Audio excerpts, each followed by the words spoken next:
to stay ahead of the game because you don't want to get buried or have time constraints or whatever. But now we are doing basically brand new episode, then getting it out right away. So it's new episode, get it out. New episode, get it out. So you're more time constrained. You're more under the gun, as Steven said. Yeah, but I think it keeps us more, up to date. We don't want to be behind on something like what we're going to do this week. This week we decided, because, as film fans, we a lot of us are really into the Academy Awards, the Oscars. Right. And the nominations dropped this past week, and we wanted to give our impressions on it. There were some surprises. There were some things that I didn't like, some snubs, and we're going to try to go over some of the major things. We're not going to go too detailed with it, but we're going to get into it, and then after that, we're going to talk about this coming year in film. We've already gotten about a month into the year, but January doesn't really count, does it? I mean, it's kind of Not really. shit that the studio just dumps from their stuff they didn't like, and they put it in. They just poop in January, and you get what you get. Basically, like January is like you just said. It's a dumping ground for things that quite didn't make the cut for the year before, or the year being 2018, or sometimes you get a lot of holdovers from 2018. A lot of movies that got smaller releases towards the end of the year just to qualify for the Oscars, and now they're getting wide releases, so stuff people like us are able to see them. But yeah, January, it's kind of a skip over month. I mean, it's not. I know there are people who love to go to the movies every single week, but I like to take almost January off, if you will. I see a couple things here and there, but there are sometimes some gems. But we wanted to talk about the Academy Award nominations this week. It is the 91st Academy Award nominees, and like Steven said, we're just going to them briefly, kind of our general impressions of them. I say this all the time. Awards and award shows are not the end-all, be-all of movies or anything like that, but I find it more of a curiosity, a fascination.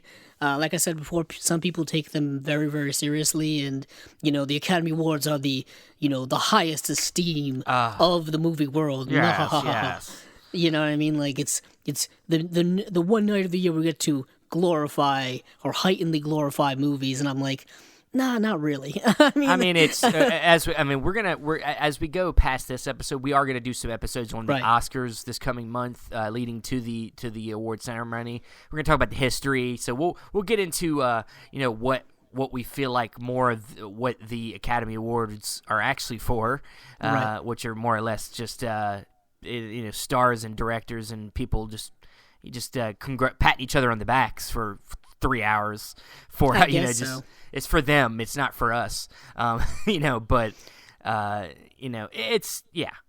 do, like you said, I get a curiosity out of it. I do like seeing smaller movies get attention. Sometimes it happens rarely, but it does happen sometime, and I do like that. So, and then this year we got some surprises that I was really happy with. Rightly so. We got some surprises, and there are always snubs. And I think the snubs no matter what you do, there's going to be snubs every year. Yeah, no matter what year it is, this year, last year, unless you just do unlimited nominations. Yeah, I know. Just every category, just go. Which just seems like what everybody wants is unlimited, so everybody can get a trophy, so everybody can get a little gold star saying, "I got somebody likes me." It's like, who gives a shit? God, if you don't get nominated, who cares? It doesn't mean that your movie's not any less good or worse or whatever. Who cares? Like I said, box office really doesn't matter. Awards don't really matter. But getting into it, the best pictures this year are once again 8 films. Right now, 8 seems to be the standard. Yeah. Sometimes they hit 9, 10, but 10 doesn't happen really anymore. No, I think it happened like once, maybe. Yeah, maybe. I think it happened the first couple times that they changed over, and then it went to this new voting system, and now it never happens. So this year we've got A Star Is Born, Black Panther, Black Klansman, Bohemian Rhapsody, Green Book, Roma, The Favorite, and Vice. And of course, people are talking about two of these movies in a more critical lens, and that is Bohemian Rhapsody and Green Book, kind of two of the movies that you could say have gotten the most kickback or flack for various reasons. And I know Steven has talked about Bohemian Rhapsody with me many, many times. I've talked about Green Book with him many, many times. And for me, those two plus Vice, I think, are the three weakest in terms of my personal stance on quality of these movies. I'm kind of really surprised about the critical love for Vice outside of Christian Bale's fantastic performance and just the performances in general. I thought the movie overall was kind of sloppily put together from an editorial perspective, which kind of just baffles me how that movie got a nomination for Best Editing. Baffles me. What I've told you is I think that the movie is definitely just because of its subject matter. I think they do have a love for Adam McKay, especially after The Big Short. I think that this is mostly because of the subject matter. A very liberal Hollywood loving this movie that is, making light of one of the worst men in politics ever. Right. I'll say this. I mean, just personal perspective, I'm as liberal as they come, and I was thoroughly laughing throughout that movie of the political humor and all the jokes and all the stuff like that. Yeah, Dick Cheney is a terrible person and whatnot. What he did in the political game is definitely something to be ridiculed and satirized. I just thought the movie itself was just a little all over the place. Yeah. But I would say this, Christian Bale being nominated for Best Actor is not surprising at all. Yeah. Sure. I'm not as big of. I mean, I liked Vice. It's not the worst of these though. No. I think Bohemian Rhapsody is very much they talked about a popular film category. Well, this is the movie that would win that category. This. Yeah. This is just a popular movie play. I mean, sometimes it makes you now. It's with something like this getting nominated, it really makes you think about how legit the voting is. I don't know if it's that, I know they've changed up a lot of their members and they've gotten younger and more diverse. But I mean, really, is this one of the best movies of the year, guys? Did you see the movie? It also, surprisingly, it also got nominated for Best Editing. And I was like, "What? Wow, really?" It's a glorified music video. I mean, that it doesn't. It's not much going. I just don't. I mean, look, I like the movie. Okay, it's an okay movie, but it's not that good. We've both talked extensively about it. I've done a review for it on my channel. Yeah. The problems are there for the movie in general, the way it portrays Freddie Mercury's life and all that kind of stuff. But I think as a movie itself, it's got problems. Like its storytelling aspects and all that kind of stuff and tonal shifts and whatnot. And regardless of, taking artistic license and stretching it as far as it can go, like Steven said, it's a movie made for a general audience, and the general audience loved this movie. It made over $800 million at the box office. It's like the highest, grossing biopic of all time. People went and see it in droves.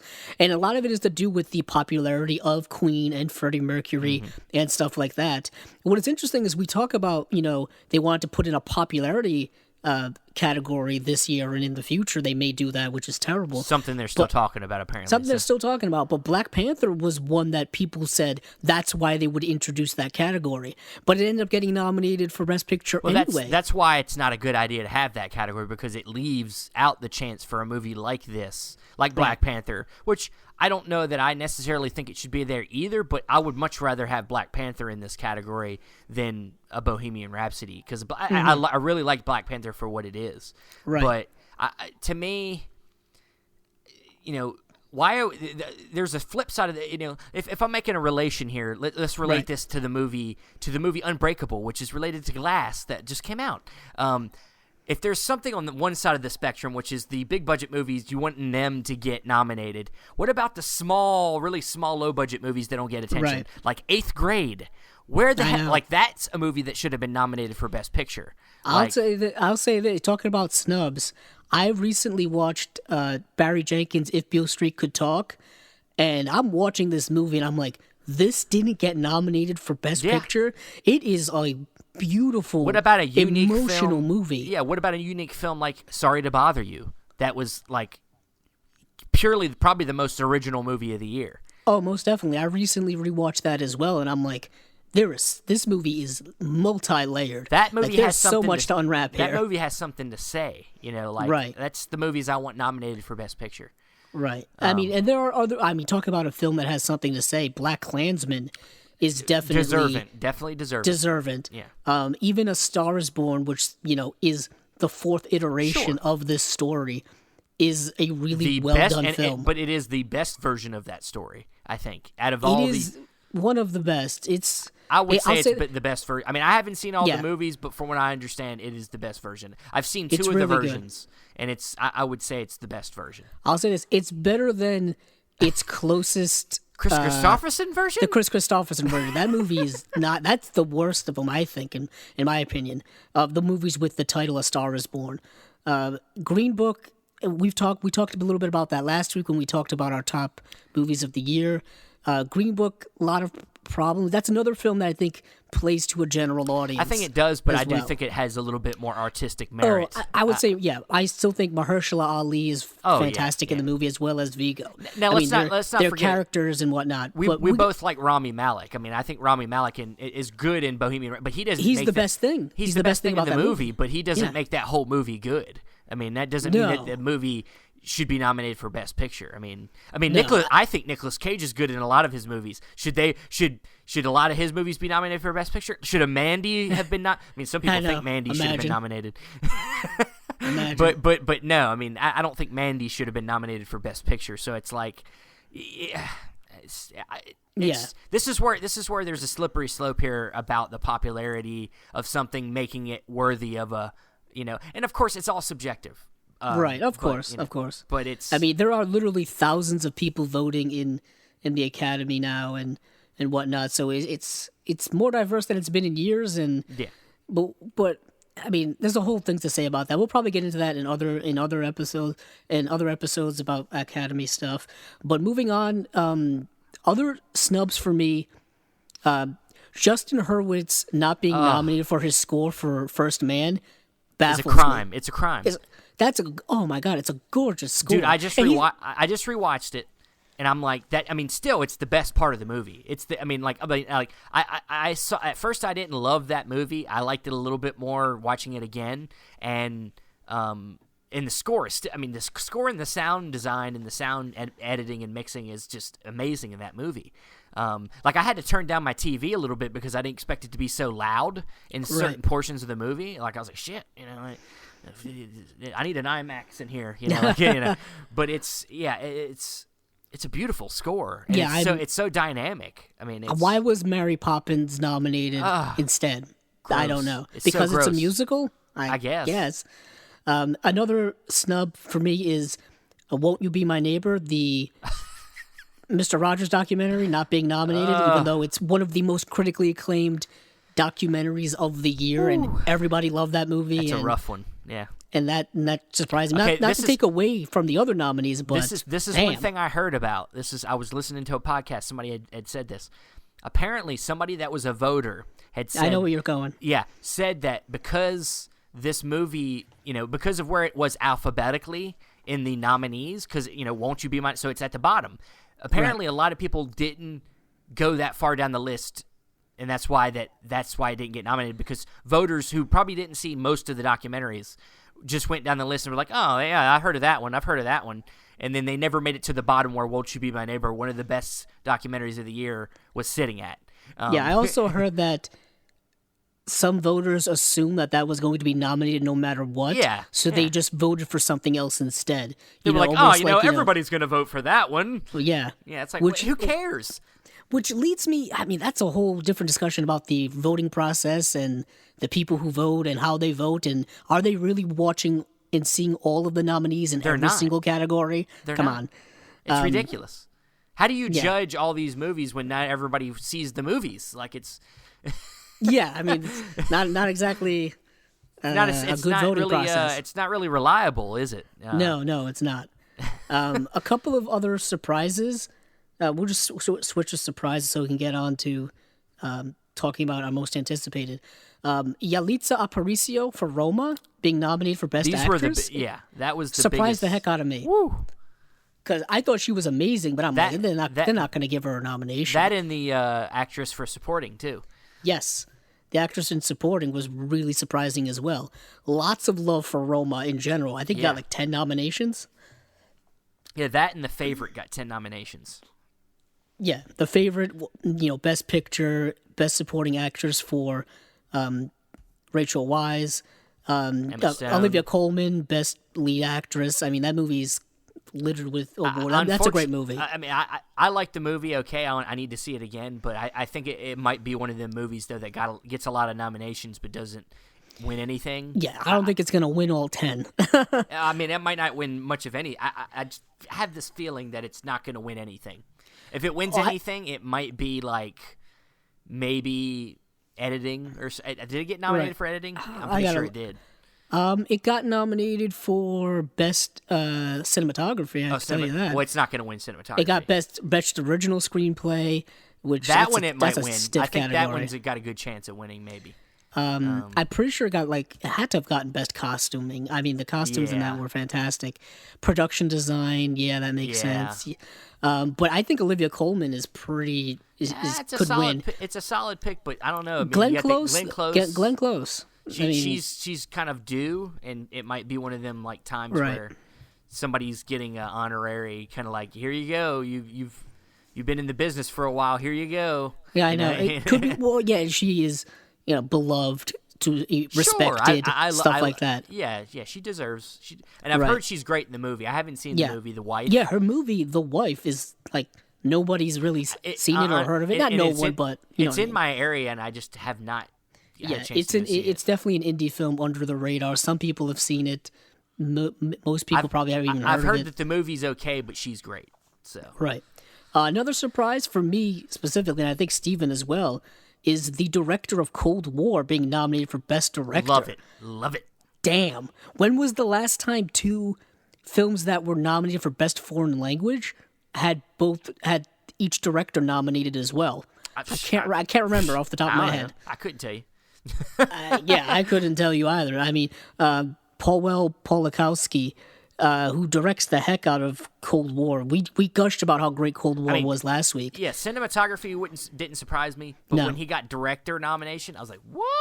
Yeah, he probably pushed out Bradley Cooper for A Star Is Born, and got that nomination. It's fine with me because you know what, Bradley Cooper, as good as that movie was, it's his first direction, and you know what, Bradley Cooper gets nominated for everything. He got nominated for American Sniper. Okay, he got nominated for American Hustle, 2 American movies. That's true. So he's been nominated a bunch. He hasn't won yet, but he's going to get his Oscar one day. So. I also hate to break it to you, Steven. He also got nominated again this year for A Star Is Born. Well, yeah, the movie itself. And the acting. He's a producer. I think, if anything, his acting is my favorite thing he did this year. Yeah. So. But, I mean, it's... Yeah, the Paul Palowski, if I'm saying his name right, probably not. That was my favorite surprise because I really love the movie, and I'm really getting into his previous films. I saw Ida recently, another in which won Best Foreign Film, and I'm into this guy. So I hope he wins. He won't. I think it's. Talk about locks. That would be I think Cuarón is locked for Best Director. Probably, yeah. Most definitely, and maybe cinematography, maybe. I also heard maybe Spike Lee could win, kind of like that quasi Lifetime Achievement Award type thing, which a lot of people thought Martin Scorsese got that for The Departed, but let's be serious, Scorsese directed the heck out of that movie as well. Oh, so. That movie's awesome. I mean, but I mean, it wouldn't bother me, but it kind of would because I mean, I like Black Klansman, but it's not as artfully directed as. As Roma or Cold War. Cold War. So I mean, it wouldn't make me mad. I mean, Cuarón's gotten an Oscar, man. He's good. I mean, it doesn't. Oh bother me, he's fine. But I mean, so any other parts of this you want to talk about? Any other surprises? Any other snubs? Anything else? I just want to mention this. I love Sam Rockwell. Like, love that man. Yes. But he shouldn't have gotten nominated for Best Supporting Actor for Vice. No. He's fine. He's great. Timothy Chalamet, that was his. Yeah, I mean, Sam Rockwell's in that movie for maybe 6-7 minutes. He's in like 3 or 4 scenes, maybe. Yeah. And I'm like, he's great as George W., but he's not doing anything, I think, that's significantly amazing enough to be nominated for any award. You know what I mean? Yeah. Chalamet is given a lot more to work with and is doing a lot more stronger performance than Sam Rockwell was. I mean, I don't know. Maybe it's another one of those things where, like, hey, I know Sam Rockwell. He's my buddy. He's my friend. I love his work.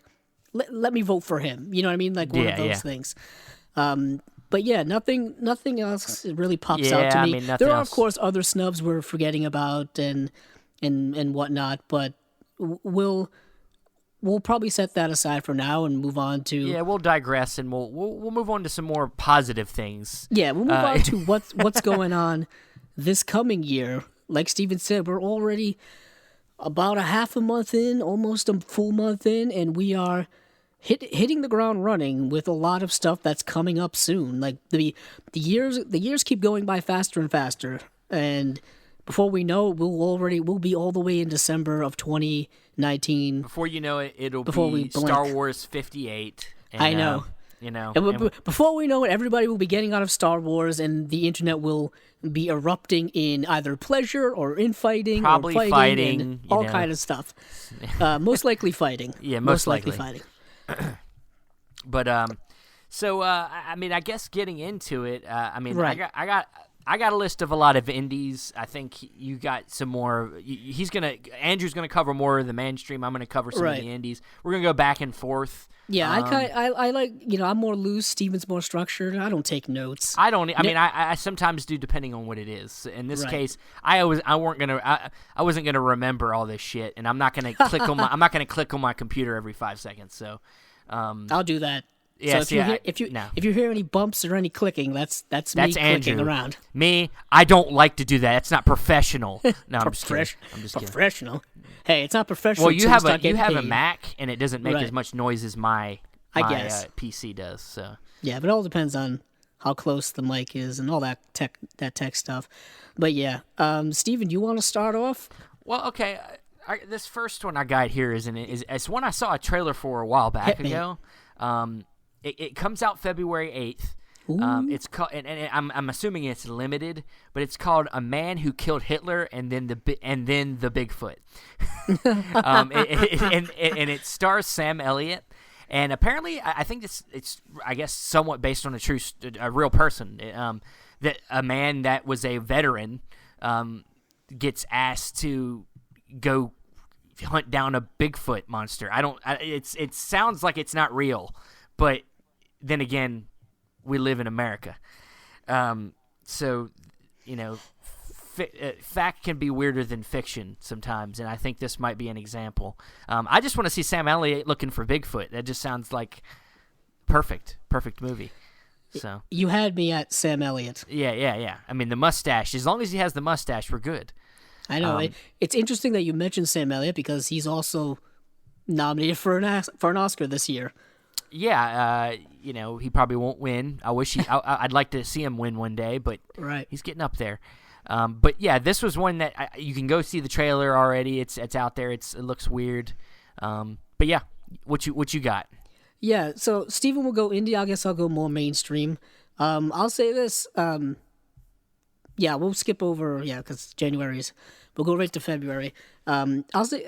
The Lego Movie 2, the second part. Sure, yeah. And I bring that up because I very much enjoyed the Lego Movie, the Batman Lego Movie. Oh, yeah. But I didn't see Lego Ninjago. I did. What do you think? It's okay. Yeah. Lego has made a bit of a comeback in the last few years, not only with its movies, but with its product in general. You had the video games, you had the movies, and now it's kind of bump their sales up a bit. And I'm excited for the Lego Movie too. I mean, is the first one, a great, astounding, amazing movie. No, but I think it was innovative. Oh, definitely. I think it was a hell of a lot of fun. Especially the animation. The animation and what they were able to do. And going into that movie, people thought like, oh, a Lego movie? That's going to sound like a bit of a joke. But it ended up being, for the lack of a term, it ended up being awesome. Because, everything is awesome. And, we got the same cast back from the first film. Chris Pratt, Elizabeth Banks is in it. And, Will Arnett's back as the voice of Lego Batman, and it's going to be a romping adventure movie, and I kind of can't wait to see it. Yeah, it seems that they're going. I think that the big thing for me is them getting more world building, going to different places that we haven't seen. And I've heard an earlier review, and apparently they do that. They go off into space, a Lego space. What do you want to call it? And you get to see more places. So I'm interested. I'm ready for it. Yeah. You can literally do anything with Legos. Oh yeah, anything. And Lincoln Logs. Yeah, Lincoln Logs. Well, maybe not as much. But I don't see Lincoln Logs Star Wars toys anywhere. I guess can't say I do. I don't think you can really build a lot of things with logs, but say that to Abraham Lincoln. So, all right, so going back to the indie realm again, this is one I've also seen a trailer too in the theaters. It's called Gloria Bell, which is directed by Sebastian Leo, who directed Fantastic Women, Best Foreign Film winner from last year.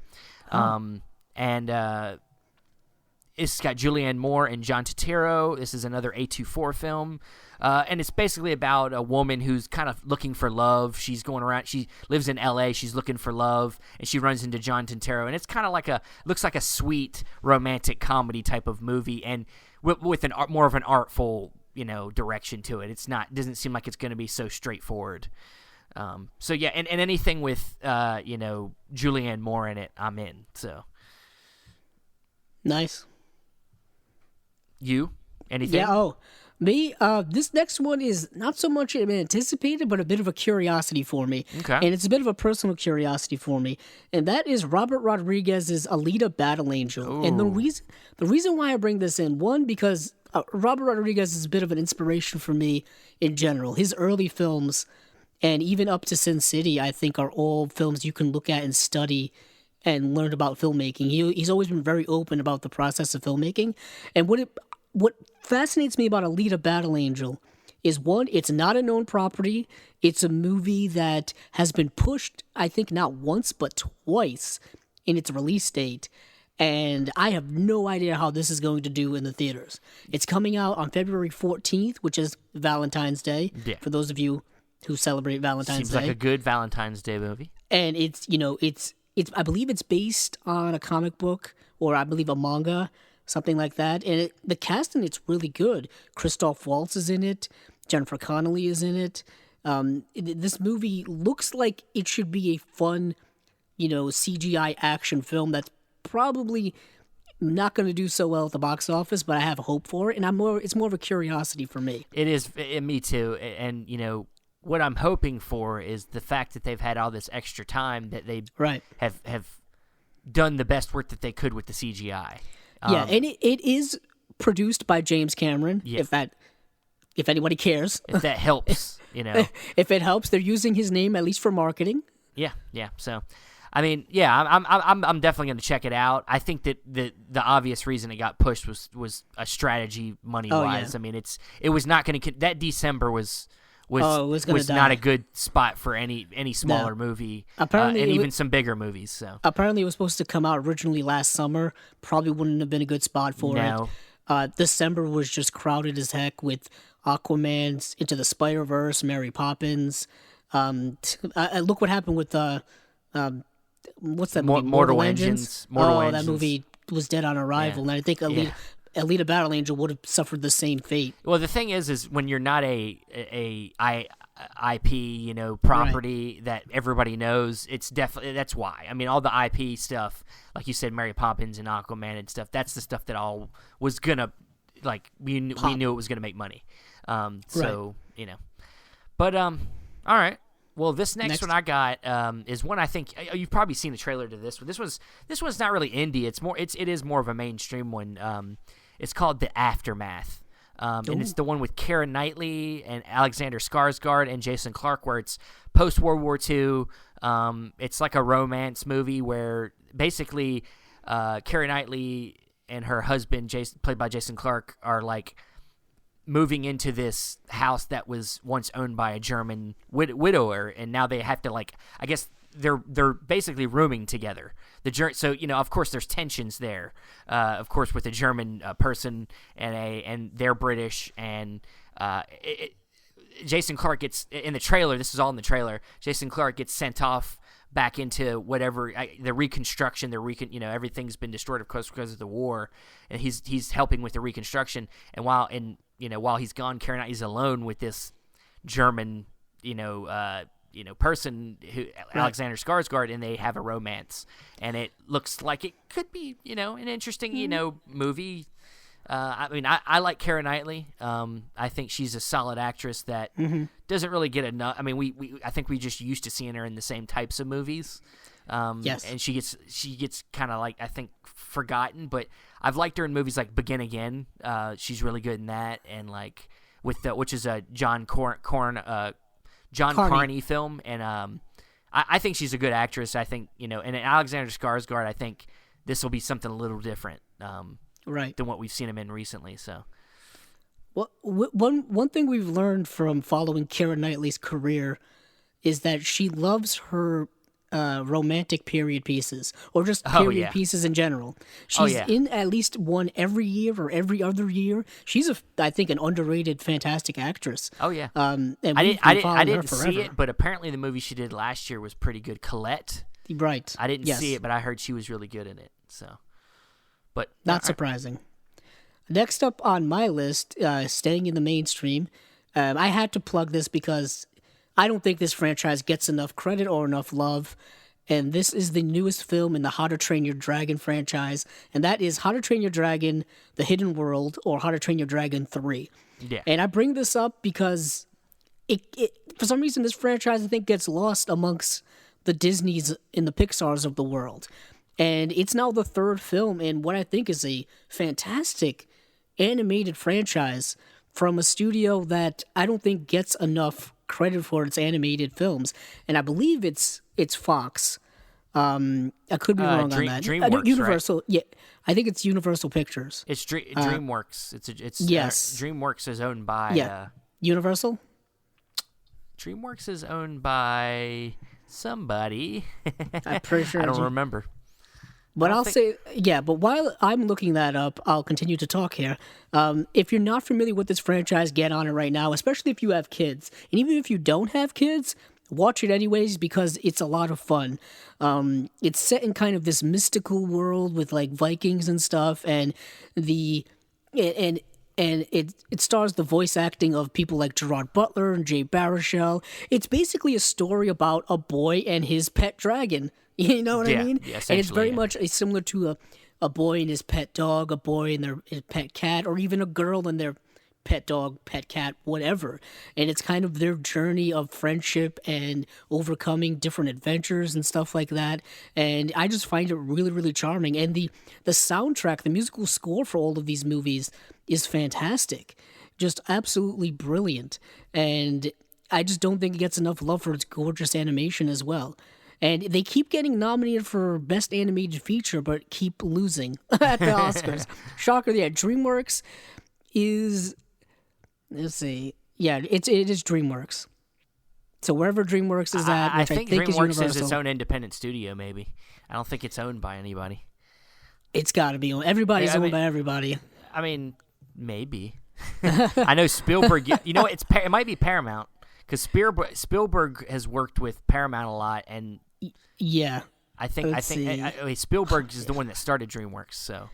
You know what's interesting is you go to look this stuff up and you never get a direct answer to any of your questions. Can I not get a straight answer from the internet anymore? It's like their parent company is Amblin, and I'm like, Amblin is I believe is owned by Universal, because Amblin was Steven Spielberg's production company and whatnot. They're still making movies and all that kind of stuff. So yeah, the overall big brother, I believe, is Universal Pictures. Okay. But yeah, it is a subsidiary of a subsidiary. Yeah, essentially. whatever. You know how this stuff works. Whatever. Everybody owns everybody. Yeah. But yeah, I really love How to Train Your Dragon franchise and Hiccup and Toothless and now we're seeing another dragon similar to the dragon that Toothless is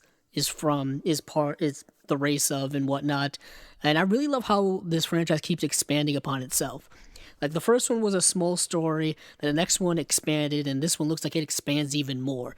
And that's what you want to see when it comes to sequels. You want to see an expansion of the world and the elements that we are being given, especially when we're talking about fantasy and other world stuff like that. Hopefully not just that, but also a furthering of the characters themselves. Right. Hopefully. Yeah. You want to see everything get more interesting and larger and different and more. Whatever expansive. the new obstacle is needs to challenge our characters in a different way. Yeah. When I say world, I kind of mean like characters, like people and the literal world. Yeah. You know what I mean? Yeah. But Steven, what's your next one? Well, this one's, I think, just premiered at Sundance. It's called The Mustang. And it's directed by, I think, a first-time director. It's a female director. I'm not even going to try to... I mean, it's French. She's a French director. Laure de Clement. I'm not even going to say it. Let me look it up. Yeah, you look it up while I talk about it. And basically, this movie's about a convict who is kind of a violent convict, and he volunteers to go through a kind of an experimental therapy where you train a wild Mustang, which is a horse, of course, and it's just that concept just seems really interesting. Yeah, I mean, what, you got a name yet? You got a name for the director? I do. I got it. It is quite a difficult name to pronounce, but I'll give it my best shot. Lord de Clement Tonnier. Yeah, I think that's how you say it. There's no accent in the E in Tonnier, so I don't know if it's pronounced Tonnier. Maybe it's Americanized. I don't know, but yeah, it's coming out in March. Yeah. So yeah, it's apparently just premiered over at Sundance, and that just sounds like an interesting premise. And I honestly, I'm kind of a sucker for horse movies. Oh, I didn't know that. I like horse movies. I mean, some of them are a little bit schmaltzy, but I am a sentimental guy.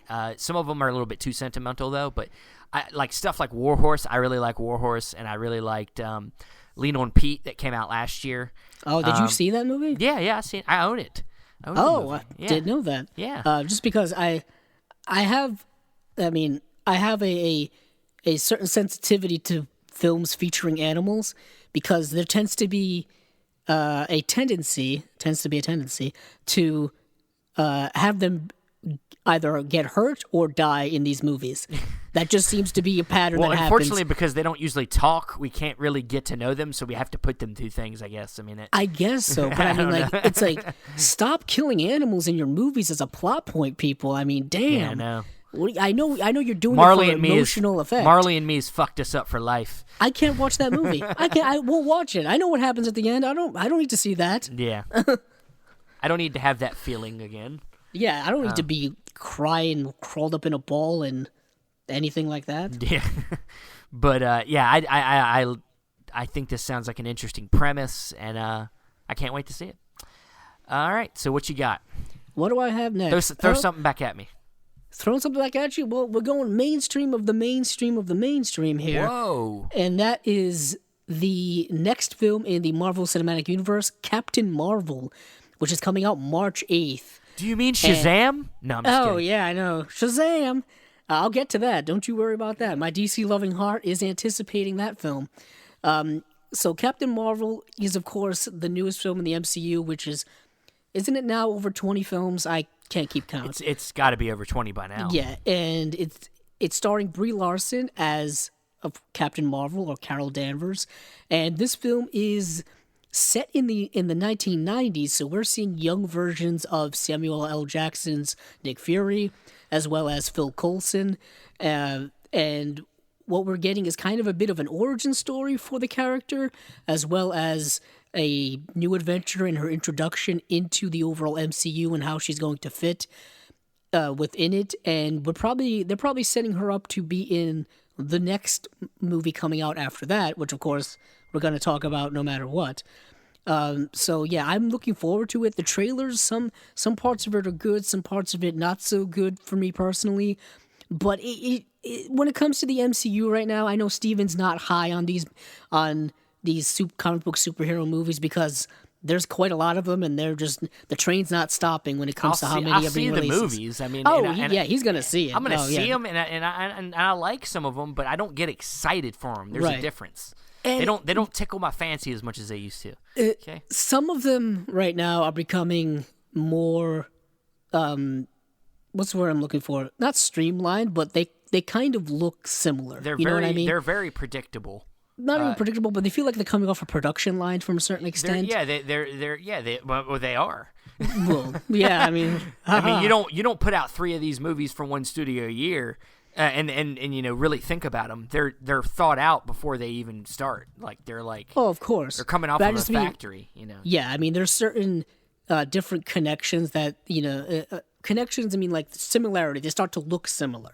You know what I mean? Whether it be aesthetically or tonally, or all of them have fun. All of them have the same jokes. All of them, are things like that. And to an extent, I can't give Marvel crap about it because it's what is making people come back to the theater. Right, but for somebody that wants a little bit more from their movies, I have a little bit higher expectations for the films that I see. I want something different from everyone, every movie. Of course, I want a little bit more variety from my comic book movies. So when something like, for example, I mean, even Shazam has me more interested than some of the other films because it's a little bit different tone.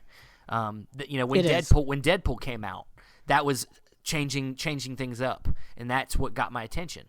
But Marvel's films don't really change things up very often. Not anymore. They don't. Not since Guardians of the Galaxy when that first came out. I say this. That's why I think Avengers: Infinity War is one of Avengers: Infinity War and even Black Panther. I thought were different enough to the point where I'm like, okay, this is something new and interesting. Especially Infinity War, the way in which that film is structured and the way it ended and all that kind of stuff. I'm like, okay, now we're a little bit out of the box. I'll say this, with Captain Marvel, it looks like we're going back more in the box. Not quite Ant-Man in the box, because I feel like Ant-Man is probably one of their more generic type inner franchise they got working there right now. But I'll say this, I'm excited to get, new blood within the directing realm with Captain Marvel. We have a directing duo of Anna Boden and Ryan Fleck, who directed the film that's kind of a bit of an underrated film in my opinion, Mississippi Grind, with Ben Mendelsohn and Ryan Reynolds. Yeah. It's a smaller, more indie film that deals with like gambling, and stuff like that, and it's kind of a friendship movie, but not really. You got to check it out if you haven't already. They directed that film, and I like the fact that the MCU is putting like new blood into it. It's not that I don't like the Russo brothers. It's just like, what are they directing? Like their 4th movie now in it or something like that. Yeah. So I would like to see some new blood when it comes to directing. But yeah, that's Captain Marvel. I know many people are super excited for it. Many people are really happy to have another big time female superhero and have that type of representation. Someone on a similar level to Wonder Woman. I don't think Captain Marvel has the same grandiose or the same notoriety as Wonder Woman, but at least this is actually the first film in the MCU that's being headlined by a female superhero. And I know we've gotten other female superhero characters, but never as the main, headlining this is the Captain Marvel movie. So that's pretty cool to see. But Steven, what's your next up in the indie realm? This one, I guess you could say is somewhat indie. I mean, I think we talked about this one a little bit. Where'd you go, Bernadette? Right. Which is directed by one of our favorite directors, Richard Linklater. It is. And it stars Cate Blanchett, Billy Crudup, Kristen Wiig, Lawrence Fishburne. There's a few others in there. But this is based on a best-selling book by Maria Semple. And I don't know. I mean, apparently the Cate Blanchett character, Bernadette, goes missing, and her daughter and her father kind of go on an adventure looking for her. You know, it's kind of a mystery, a lighthearted mystery film. You know, I mean, it's Linklater. I'm going to go see it. And of course, Kate Blanchett's always fantastic. I'm a fan of Billy Crudup since Almost Famous. So, you know, I mean, right. There was nothing that was going to keep me away from this movie. So, yeah. I'm with you 100%. I will see every Richard Linklater movie until he stops making movies. I mean, I saw Bernie. You know, so right. Jack Black. I mean, So Bernie's good. Underrated. Bernie's good. I'm just saying, it's like one of them off the wall, like ones he did out of nowhere. That was like, yeah, you got to see. Well, yeah, if you want to get more, see his remake of Bad News Bears. Bad News Bears. Yeah. See, the movie, the Orson Welles movie he did, Me and You and Orson Welles with Zac Efron, is actually better than I think people give it credit for, or even assume that it is. Like, people just see young Zac Efron and like, come on, the kid from High School Musical. Linklater would be a good, maybe if we ever do a profile of a director, he would be an interesting one, because he kind of goes back and forth between the indies. He does mostly indies, but every once in a while he'll go into the mainstream and he'll do a School of Rock. Oh yeah, I forgot about that. But yeah, I'm definitely hook, line, and sinker into this one. Definitely. But next up is kind of an indie, kind of not an indie. It's a film that is probably going to be in, you could say, is in both realms. Sure. Maybe, I don't know. You can make the argument. But that is Jordan Peele's new film, Us.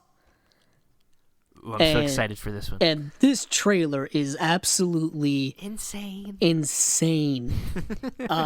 I couldn't tell you what's really going on in this movie. It tells you a plot, but you don't really not sure what the plot is. And this film looks unbelievably just unique. Jordan Peele is now making really fantastic, interesting, multi-layered films with Get Out, and I believe he's rebooting the Twilight Zone series. Yeah, he produced Black Klansman. I mean, he was a producer on that. So he's doing a lot of producing work, and then this is his second feature film. You got Lupita Nyong'o, and you got Winston Duke. And yeah, the trailer, and it seems like basically they go on a vacation trip and with their daughter and son, and basically in the middle of the night, these kind of doppelganger versions of themselves that are like kind of altered show up and start to kind of stalk them, and are trying to kill them, I guess. We can't explain the movie. It just looks super weird. I'll tell you, I mean, I don't get scared by lots of horror or psychological thrillers or whatever, but there's something about the concept of doppelgangers that scares the heck out of me. That and just that part of the movie from the trailer, and then also just some of the imagery has some nightmarish, like almost Nightmare on Elm Street type of things going on in it. Oh yeah, I think the trailer is nightmare fuel in general. Definitely. So yeah, I'm super. That's coming out the week of my birthday. I'm excited. That's my birthday movie this year. A lot of times I get The Shaft, which is funny because we're gonna talk about Shaft later. When it comes to my birthday movies, like I think the last really good birthday movie I had that I can remember was Zodiac, which was like 10 years ago, 12 years ago. So yeah, I'm excited for this movie. Yes. Will it get nominated for Best Picture? I hope so, even though I haven't seen it yet. I know. But okay. So the next one I got on my list here is another one I think we've seen a trailer to, which the trailer came out pretty long ago, but now it's finally coming out. Maybe it got pushed at some point, maybe. It's a movie called Best of Enemies, which has got Taraji P. Henson and Sam Rockwell. Yes. Based on a true story, and based in North Carolina, where I'm from here. Oh. Right, not too far away from me, about an hour away, set in Durham, North Carolina, and where basically you have a civil rights activist played by Taraji B. Henson, and Sam Rockwell plays the leader of the local Ku Klux Klan. And it's kind of apparently based on basically there's a friendship that forms between the two. Even though that, of course, they're on opposite sides, and it just seems like a very interesting and they play it up a little comedically in the trailer, obviously, because I mean, how can you not think about this scenario and kind of think, they might try to pull some dark comedy out of it, but it looks like it might be pretty good. I mean, I like both actors. Kind of has a Black Klansman feel to it, maybe a little bit. That kind of Spike Lee. Yeah, it looks angle. a little. Yeah, I would say it looks a little more mainstreamish, if you will. Probably. I don't know if it's gonna have quite the bite of Black Klansman. But yeah, I actually saw this trailer the other day when I was in the theater seeing something, and I was like, oh, that's interesting, because Taraji P. Henson also has another movie coming out next year as well. That's the I guess you could say remake of What Women Want. That comes out soon. Comes out soon. Yeah. Yeah, it's What Men Want. Huh, coincidentally. Oh, yeah, wow. that comes out back in February. Yeah, not exactly an original title. Nothing's going to beat that Mel Gibson classic. I guess so. But moving on to another, you could say remake, readaptation, something, whatever. And this is something that, going right along with what Disney's been doing over the last several years, is they're taking their classic animated movies and making live action versions of them. Wow. Yeah, I know. Wow. I'm thinking outside the box there, Disney. I'm excited. But this is their live action version of Dumbo, directed by none other than Tim Burton. So things could get weird. And of course, Didn't it's see starring. that coming. I know, starring Colin Farrell, Eva Green, Michael Keaton, Danny DeVito. So you got a mix of some. I don't know if Colin Farrell's been in a previous film of his, but I know Eva Green has. Michael Keaton most definitely has. Danny DeVito as well. It's a good cast. Definitely, It's a good cast. It's a good cast, and it's interesting to me that Disney is giving this film a live action redo or remake, readaptation, because Dumbo is buried deeper in their catalog, at least for me specifically. I watched it several times as a kid, was traumatized as much as anyone else was, because it's a story about a circus freak of an elephant with large ears and stuff like that going on, kind of sad, lonely journey. Cute. But he's cute. Yeah, he's cute as hell. So that's why how they can sell the movie is they got a cute elephant that they can sell to the kids. Right. And Tim Burton can make it weird. Oh yeah, Tim Burton can make it. He'll make it weird. And Tim Burton's been working now with Disney for the last several years, so they have a good relationship. Alice in Wonderland and oh yeah, what else did he do with them? He did what did he do? He did that other one with Eva Green. Isn't that a Disney movie too? Yes, it is. Is it like Miss Peregrine's something? Yeah, that one. And Tim Burton for me is someone who I both like and don't like sometimes, and it goes back and forth for me sometimes. He's I like his early work versus his more recent work and all that kind of stuff. I'm definitely torn on him. The movie was called Miss Peregrine's Home for Peculiar Children. Yeah, I believe it was based on a YA novel series or something like that. Sounds very YA. It is very YA, yeah. But if you see the trailer for this, the trailer is interesting because it does have that darker, more melancholic tone to it. The one thing I know they'll definitely not have in this is that the movie is notorious for having the racist crows at the end of Dumbo. People always bring up those racist crows. So Disney racist. does have a history of some racial problems in their movies. And that and putting penises and everything. What is with them and putting penises and everything? Yeah. The cover of the VHS for Little Mermaid, having sex spelled out in the sky in Lion King, I believe, or something like that. Yeah, man, they just got. Those are more urban legends types of things. But whatever. But yeah, that's Dumbo, and it's actually probably not the most anticipated live action Disney film of the year. That's coming up later. Yeah, definitely. All right, well, I'll go into something that'll be a little bit more. This is more on our. If you're a Criterion fan, this is a kind of a prominent Criterion director. A film from a guy named Mike Lee. He's got a movie coming out called Peterloo. And let me pull out this other. I got this other thing that talks about this. But this was something I saw a trailer to last year, and it's set during the 1819 Peterloo massacre, where British forces attacked a peaceful pro-democracy rally in Manchester. And Mike Leigh is a really good director. He's done a lot more smaller films. This seems like a bigger, something a little bit bigger than I think I've used to seeing him. I mean, I haven't seen all his movies, but I've seen like Meantime, which had early. I think that's the movie that had early. What's his name? I'm blanking. I'm blanking too. Yeah, who's the guy that was in Meantime? The two actors that was like one of their first. Tim Roth. Yes, it is Tim Roth. I was looking. Yeah. And who was the other guy that is in Sid and Nancy? Gary Oldman. Early Gary Oldman in it. Yeah, there's young Alfred Molina's in it as well. Yeah. So he's a British director. He's worked with a lot of great actors and done some great small movies.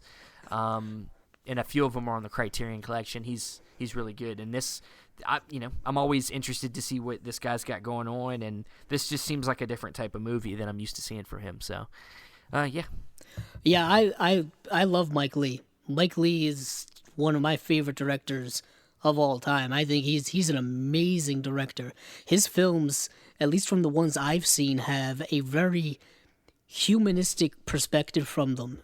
He deals with a lot of humanistic type issues, and at least his early work. I would seek out his work if you can. Life is Sweet, I think, is really fantastic. For me, my first film from him was Secrets and Lies, which is literally impossible to find on DVD and Blu-ray. And it's like, come on, Criterion, release that already. I've been wanting them to release that movie now for like 8 years. I'm like, come on, just give me this movie. The DVD is out of print and impossible to get. But yeah, Naked is another film I think is really good. All or Nothing. Happy Go Lucky with, what's her name, who was in... what's her name? Sally Hawkins. Yeah, Sally Hawkins. She was in The Shape of Water last year. She's in the Paddington movies. She's a fantastic, lovely actress. I really like her a lot. But I really like Mike Leigh's work, and he hasn't done a movie for quite a few years. His most recent film was Mr. Turner back in 2014. Yeah, I remember that. Yeah. So it's been quite a few years from him, and he's getting up there in age. He's not a young guy anymore. So who knows if he's going to retire soon or whatever's going to happen. But I really, really like his work. Moving on now to, staying in the April for mainstream cinema is when things start heating up, when you're getting movie after movie and things start getting a little crowded. Damn, there's quite a lot of movies here. But first up here, of course, is coming out April 5th, is a movie that I'm looking forward to, and that is David F. Sandberg's Shazam, starring Zachary Levi, Mark Strong. Of course, this is the newest film in the DCEU, DC Film Universe, DC Movieverse, whatever it's called.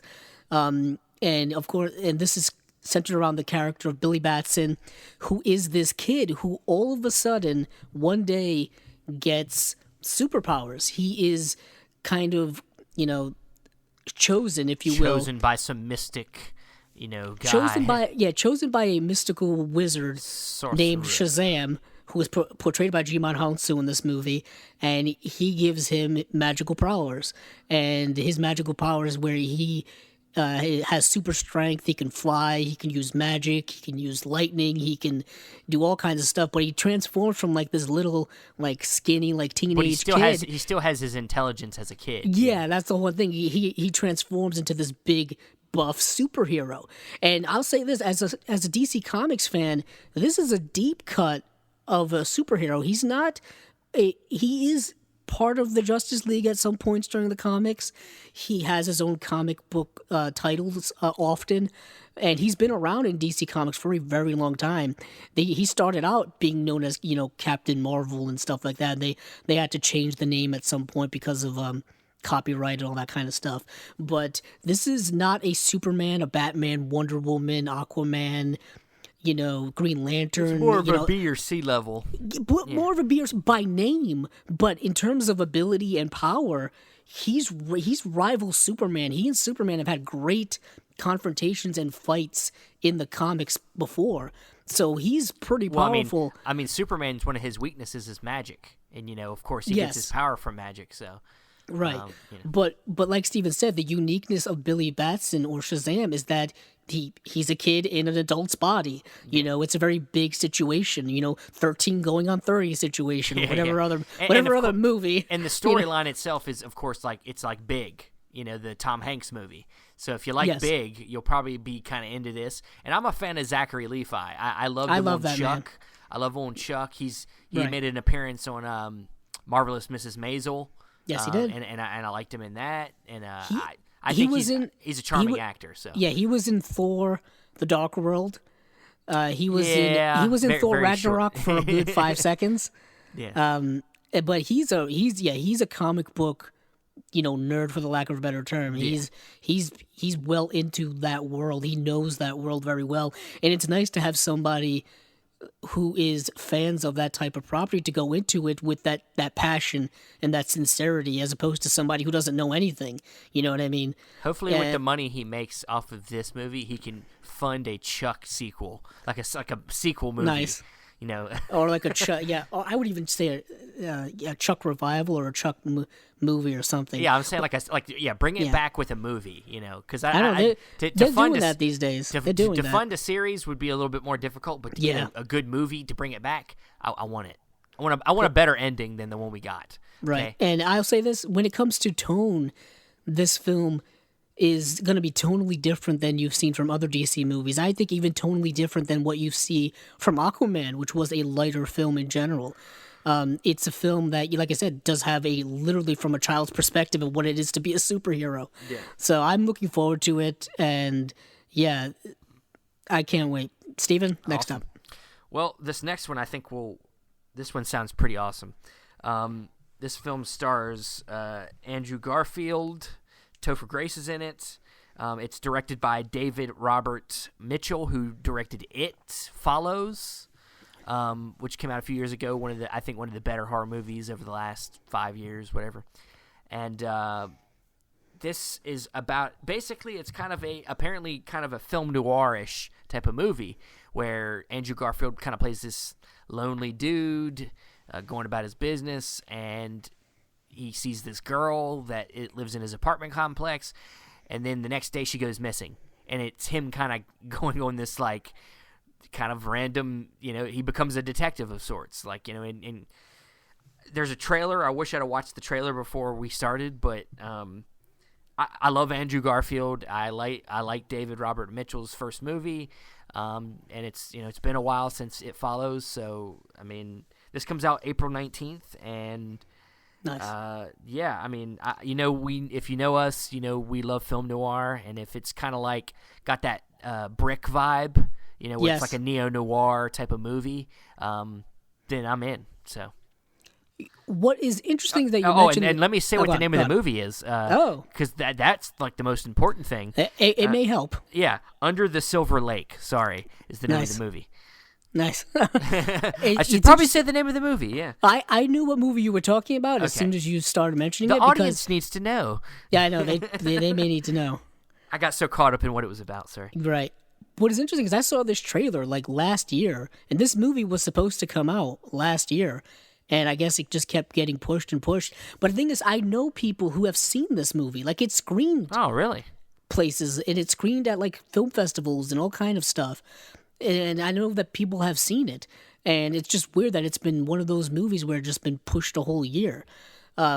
So I was interested in seeing it when it came out, and I've heard some good things, I've heard some bad things. I do hear it is very weird, which, and you know me, I kind of like my weird movies, so I'm in. I'm in, yeah. I mean, I like Andrew Garfield. I mean, whatever people will say about his Spider-Man run or whatnot, I think he's a great actor. Oh, he's built up a good catalog of films that so far. Silence and one that I think is one of the most underrated movies of the last 10 years.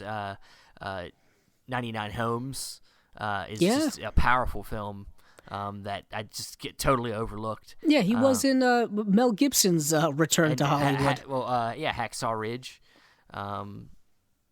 He's a good actor, man. Yeah. So moving back towards my end of things. There's a couple of mainstreamers coming out here.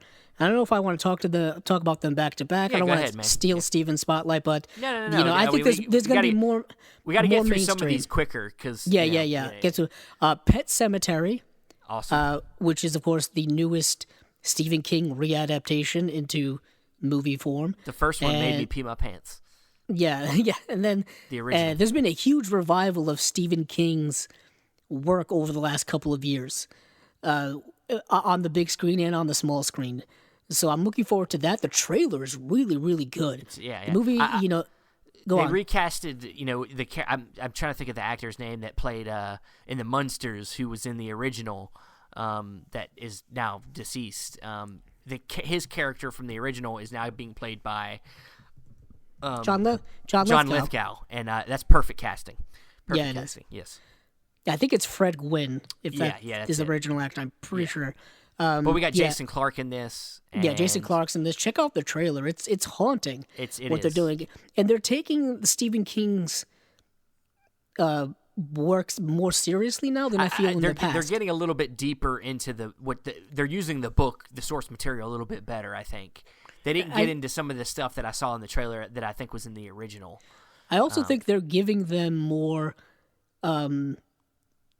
production value and more more big time actors are working on them, and they're not like most of his adaptations have been like TV movies and stuff like that. Not that there's anything wrong with TV movies, but they don't have the budget that some of these. When they when they did Shining again, that was because Stephen King was like, I don't like the Kubrick version. Yeah, you're weird, Stephen King.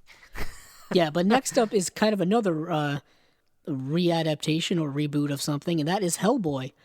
This is not the Hellboy from Guillermo del Toro. This is brand new, and this is directed by Neil Marshall, starring David Harbour as Hellboy. Mila Jovovich is in the film. Ian McShane is in the film. This comes out April 12th, and the trailer for this movie confused me from the perspective that we were told this was going to be a darker, more serious version of Hellboy, and yet we got a very upbeat and comedic trailer. I was going to say, it just kind of looks like what Del Toro did already. Yeah, it's look very like he's cracking jokes and all that kind of stuff. And I'm like, and I understand that it is probably literally from the source material itself. That's the way Hellboy is. But I'm like, you can't tell me one thing and then do the complete opposite. So I'm going to ask questions. You're just doing what Del Toro already did, and I mean. I want to see it. I mean, I'm not like super pumped for it because I like Hellboy. I really like the character in the world and stuff like that. That's why I'm very fascinated by it. Yeah, I'm definitely gonna check it out. But I for what it looks like in this movie, I really wish we could have worked out a way to get Del Toro's vision because, I mean, the big thing was the budget. He wanted a bigger budget. They weren't willing to give him the money to make another Hellboy. Because Del Toro, he likes to do a lot of practical stuff, and because of that, it inflates the budgets. Yeah, and there's no way they were going to pay for a $200+ million budgeted Hellboy because 3. the Hellboy movies didn't even make that much money. No, they're not big IPs or big money makers or anything like that. So, do I want? I mean, I could wrap up. I could literally wrap up April here.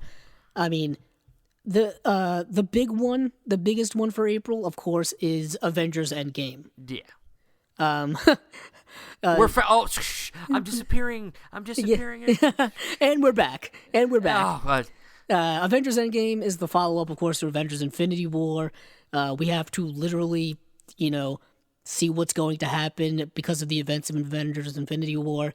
How are they going to bring certain characters back? How we're going to extend the story? How we're going to perhaps change the franchise into a new direction?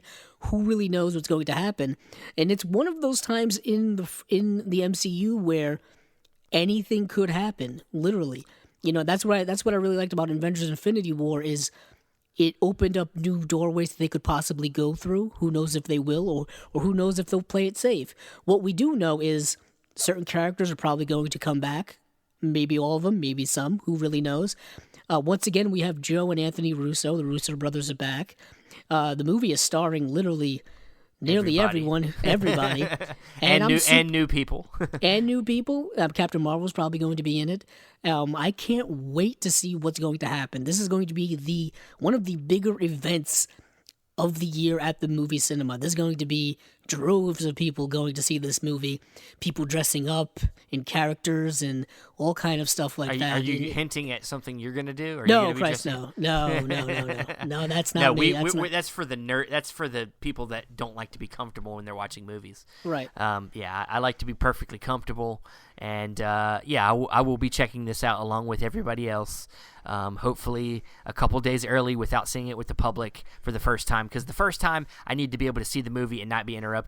The second time I'll go see it with the people. Right. But yeah. Move on to what you want to, yeah.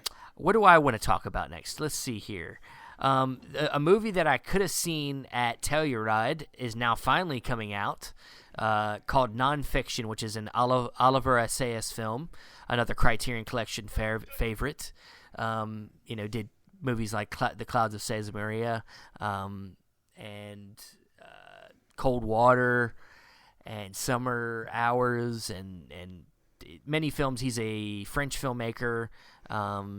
It's got another film with his kind of long time duo with Juliette Binoche. Is in this film, and it's kind of like a light comedy romance type of movie. Once again, it's kind of something he kind of does all the time. I mean, they're French, so right. Romance is in a lot of their movies. But anything he comes out with, I'm going to check out. Also, I think he's a fantastic director, and so yeah, I'm with you. I love Olivier Assayas' films. All of them come out in the Criterion Collection now, so that's kind of where I pick them up every single time they come out. He's a great, fantastic foreign film director, making very interesting, thought-provoking character films. He usually has great, fantastic female leads in his films, so I can't wait for this one. I got another one real quick. Do it. I know you'll get excited about this one. May 10th, Tolkien. Nice. Biography about J.R.R. Tolkien, who wrote, of course, the Lord of the Rings films and The Hobbit, and or not the films but the books. And it's going to be portrayed by Nicholas Hoult is playing the lead character. And I know you go ahead, Andrew. I know you're a huge fan. J.R.R. Tolkien, I think, is one of the many literary geniuses we've had, throughout literary history, and his backstory is very fascinating. Fighting in World War I and how that impacted his writing and his personal life, seeing his friends, die in the grueling trench warfare of World War I. It really impacted a lot of the themes he evoked in The Hobbit as well as The Lord of the Rings. He was a linguist professor, I believe, at Oxford. He developed his own fantasy world with languages and cultures and histories, and he took things from different, cultures and languages and that existed in the real world when it comes to, he wanted to give England its own sense of mythology and legend and stuff like that, and that's kind of like his basis for Lord of the Rings and The Hobbit. Yeah, he's my favorite author of all time. Lord of the Rings is just my favorite thing ever. Favorite book, favorite movie. It's your favorite thing. And I just heard about this couple of weeks ago. Oh, really? They kind of just dropped. I kind of just heard about it recently myself. Wow. I didn't know it was in the works. I could have assumed that they've been wanting to do a J.R.R. Tolkien biopic for a while. The tough part is it's tough to get the rights from his family and all that kind of stuff. They've been very protective, and there've been a lot of legal battles when it comes to just the stuff for Lord of the Rings and whatnot, and all kind of stuff. The backstory of the making of Lord of the Rings is fantastic as well. Just kind of the family and law and getting rights and all that kind of stuff. Yeah. Cool. So next up here, we are we're now in May. We're now entrenched in the summer season. I'll go through a couple of here because we want to pick things up a little bit. Personally, this is I don't know if everyone want to mention this, but Pokemon Detective Pikachu is coming out. Move on. Ryan Reynolds is the voice of Pikachu. He's a detective. I'll say this. as a Pokemon fan growing up, I was too. This is the movie we probably waited like 20 years for to have Pokemon and I'm so interacting. let down. Yeah, Pokemon interacting with real life people in the real world, and the CGI looks really, really good. Actually, like it's kind of what the world would look like. It's more of a nostalgia piece for my generation, for our generation. I'm over it. I mean, Deadpool as Pikachu, whatever. Whatever, I guess. So whatever. Next up here is, of course, one of my most anticipated of the year. That is John Wick Chapter 3, Parabellum. Director Chad Stahelski is back in the director's chair, and he is giving us once again what looks like an action feast. This movie looks awesome as hell. It's literally a direct follow-up to the events of John Wick Chapter 2, which, as you know, that movie ended on a bit of a cliffhanger. Yes. John Wick is now enemy number one. Basically, there's a was it $5 million hit on him? Yeah, it's like a huge amounts of money to get him. He's on a hit list, basically. He's on a hit list, all the hitmen, and if you've seen the last one, you know that basically hitmen are everywhere, and we don't know it. There's a whole underground, like, worldwide culture of bounty hunters, basically. Yeah. Hitmen, hit women. Assassins, they've got their own code of honor. They've got their own, networks and money, currency. They've got, buildings and hotels and all that kind of stuff where that are like safe zones and whatnot. And man, this movie looks there's a whole bananas. networking system of it, and at the end of the second one, he gets a hit out on him, and now he's running loose in New York trying to get away, trying not to get killed. So it's exciting. Will this be the last film? It would make a nice tight trilogy, but I don't want to see this to end because Keanu Reeves is having a fantastic resurgence within the action genre for him.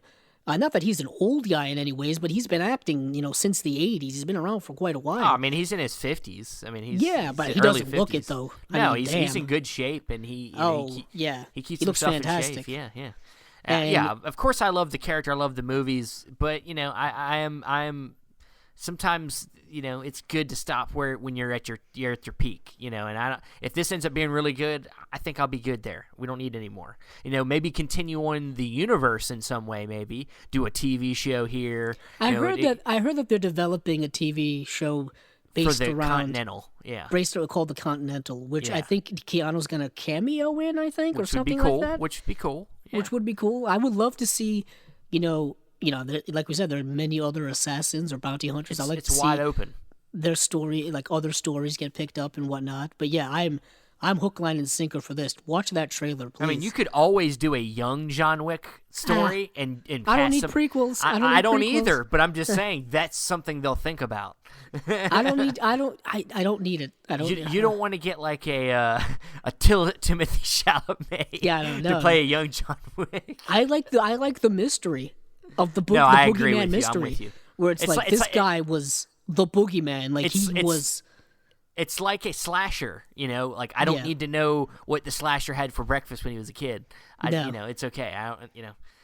We don't need to know what John Wick. We know he was an assassin and that he did a bunch of shit. And he had that trial where he had to get out of his contract. He had to do all that crazy shit that we don't know what exactly he did. Yeah, but we know it was crazy. We don't need to see it. Yeah, the movie has a great cast. Keanu, like we mentioned, Halle Berry, Ian McShane, Lawrence Fishburne's in it, Angelica Houston is in it. I can't wait for this movie. But next up on my list is another May movie. That is Dexter Fletcher's Rocket Man, which is a bit of a biopic for Elton John. Another enigmatic. Is this gonna get nominated for Best Picture? I know, another enigmatic, musician. Which an all-time musician. Partially directed by the same guy that did Bohemian Dexter Rhapsody. Fletcher, who is, I guess you could say, the real director of Bohemian Rhapsody, since nobody will say the real director's name anymore. He's the stand-in, but I mean, technically, Bryan Singer directed most of it, but he finished the movie. That was the joke. Apparently, that was the joke, Steven. I know it was. I know. I'm just saying, he came in and finished the movie when they had to fire Bryan Singer. Right. So technically, we're getting that guy that was connected to that movie. He's doing another musical biopic movie. And you know what? I love Elton John, and this has kind of a fantasy element to it, I think. So I mean, Elton John, very flamboyant, very bombastic type of performer and stuff like that. His outfits are fantastic. Oh yeah. It's going to be a colorful movie, and it's going to be it's gonna. I mean, we're probably gonna get a little bit. And I mean, Elton John, of course, is still performing and still with us. Yeah. He's still with us, so I'm sure he got. Taron Egerton got a lot of insight, So hopefully it'll be very accurate. Taron Egerton is playing young Elton John. I'm not sure how much of Elton John's career the film is going to cover. Like we said, he's still literally performing. I mean, and compared to Bohemian Rhapsody, it seems that Taron Egerton's actually singing in this movie. You know what? They used some of Rami Malek and then some other person. Who really knows? It's mostly Freddie. Or they had They had somebody who sounds like Freddie do it. Do some of the performing. Steven, do you have anything? Egerton can sing for real. I mean, he was in that movie Sing. He was the animated gorilla. Oh. He was the gorilla that could sing really good in that movie. So he can actually sing.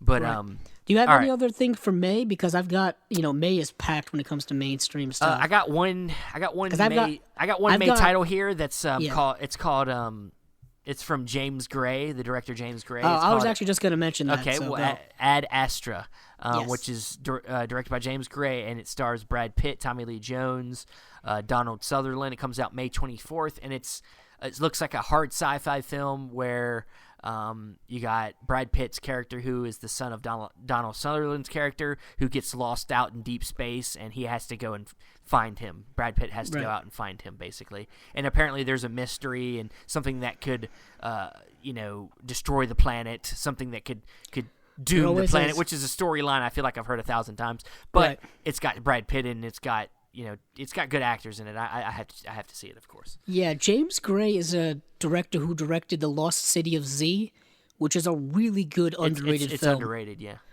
He also did that movie that I told you about, We Own the Night.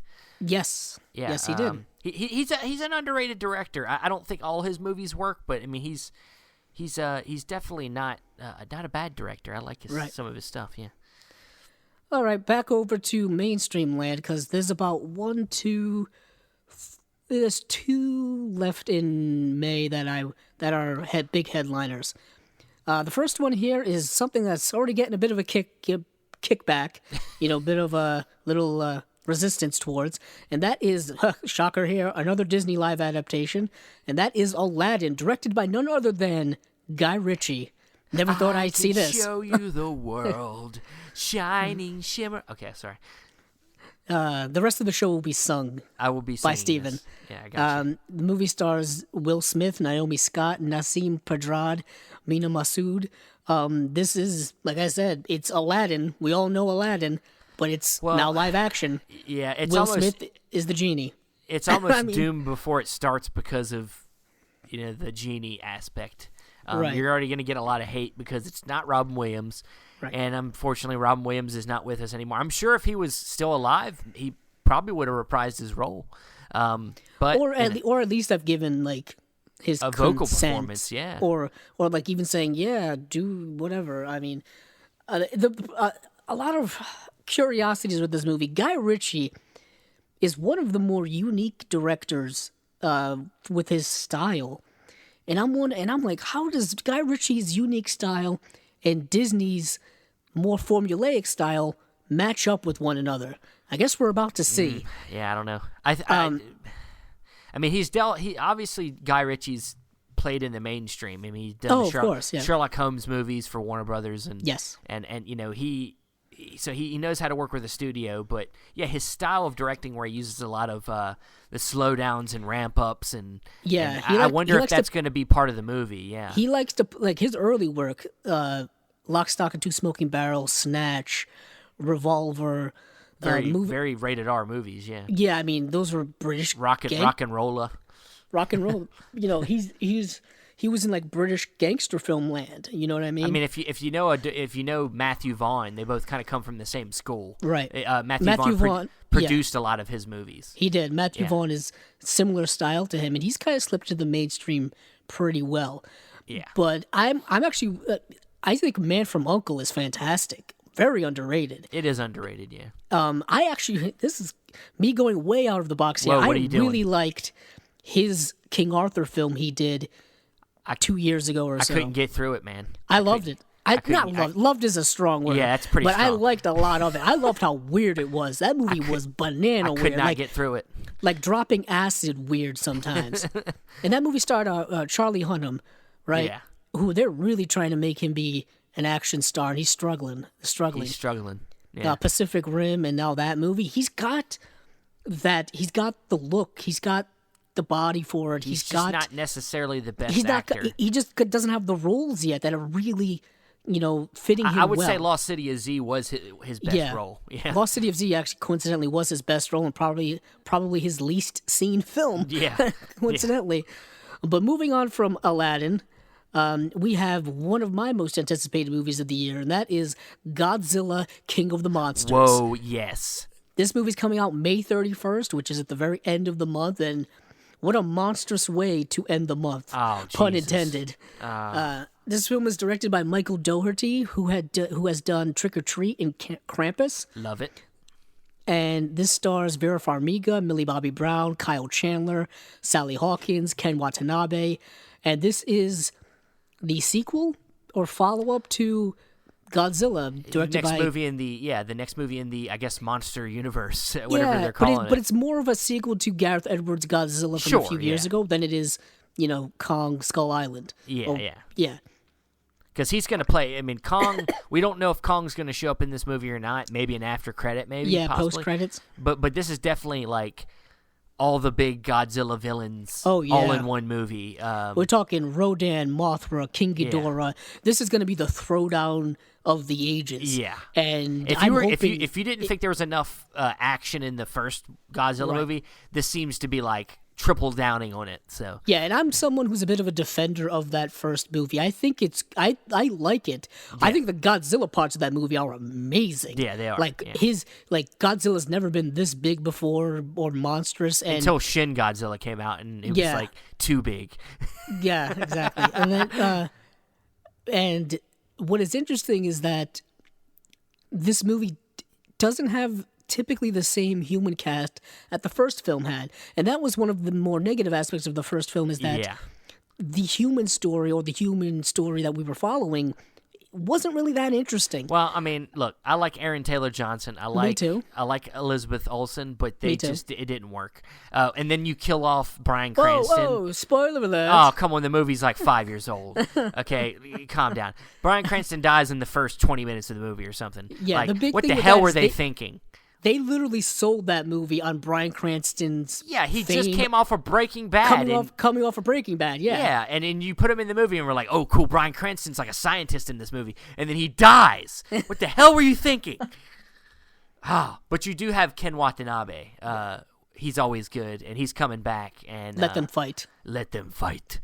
Or as he says in the trailer, we would be his could literally pets. just show up and just say that, and I'd be We fine. would be his pets, actually. So Godzilla would be our pet? No, we would be his. He's a great actor. I love him. I have a special affinity towards Godzilla. My YouTube channel is literally called Cabzilla, as Cabzilla Productions, but it's a play on the name Godzilla. Really? Nobody can pick that up. I didn't pick that up. Wow. So I really, really like Godzilla. I haven't seen all the Godzilla movies, but I've seen a lot of them, and I always like the big monster Godzilla stuff. Still crossing the fingers for movies. We've gotten some bad movies.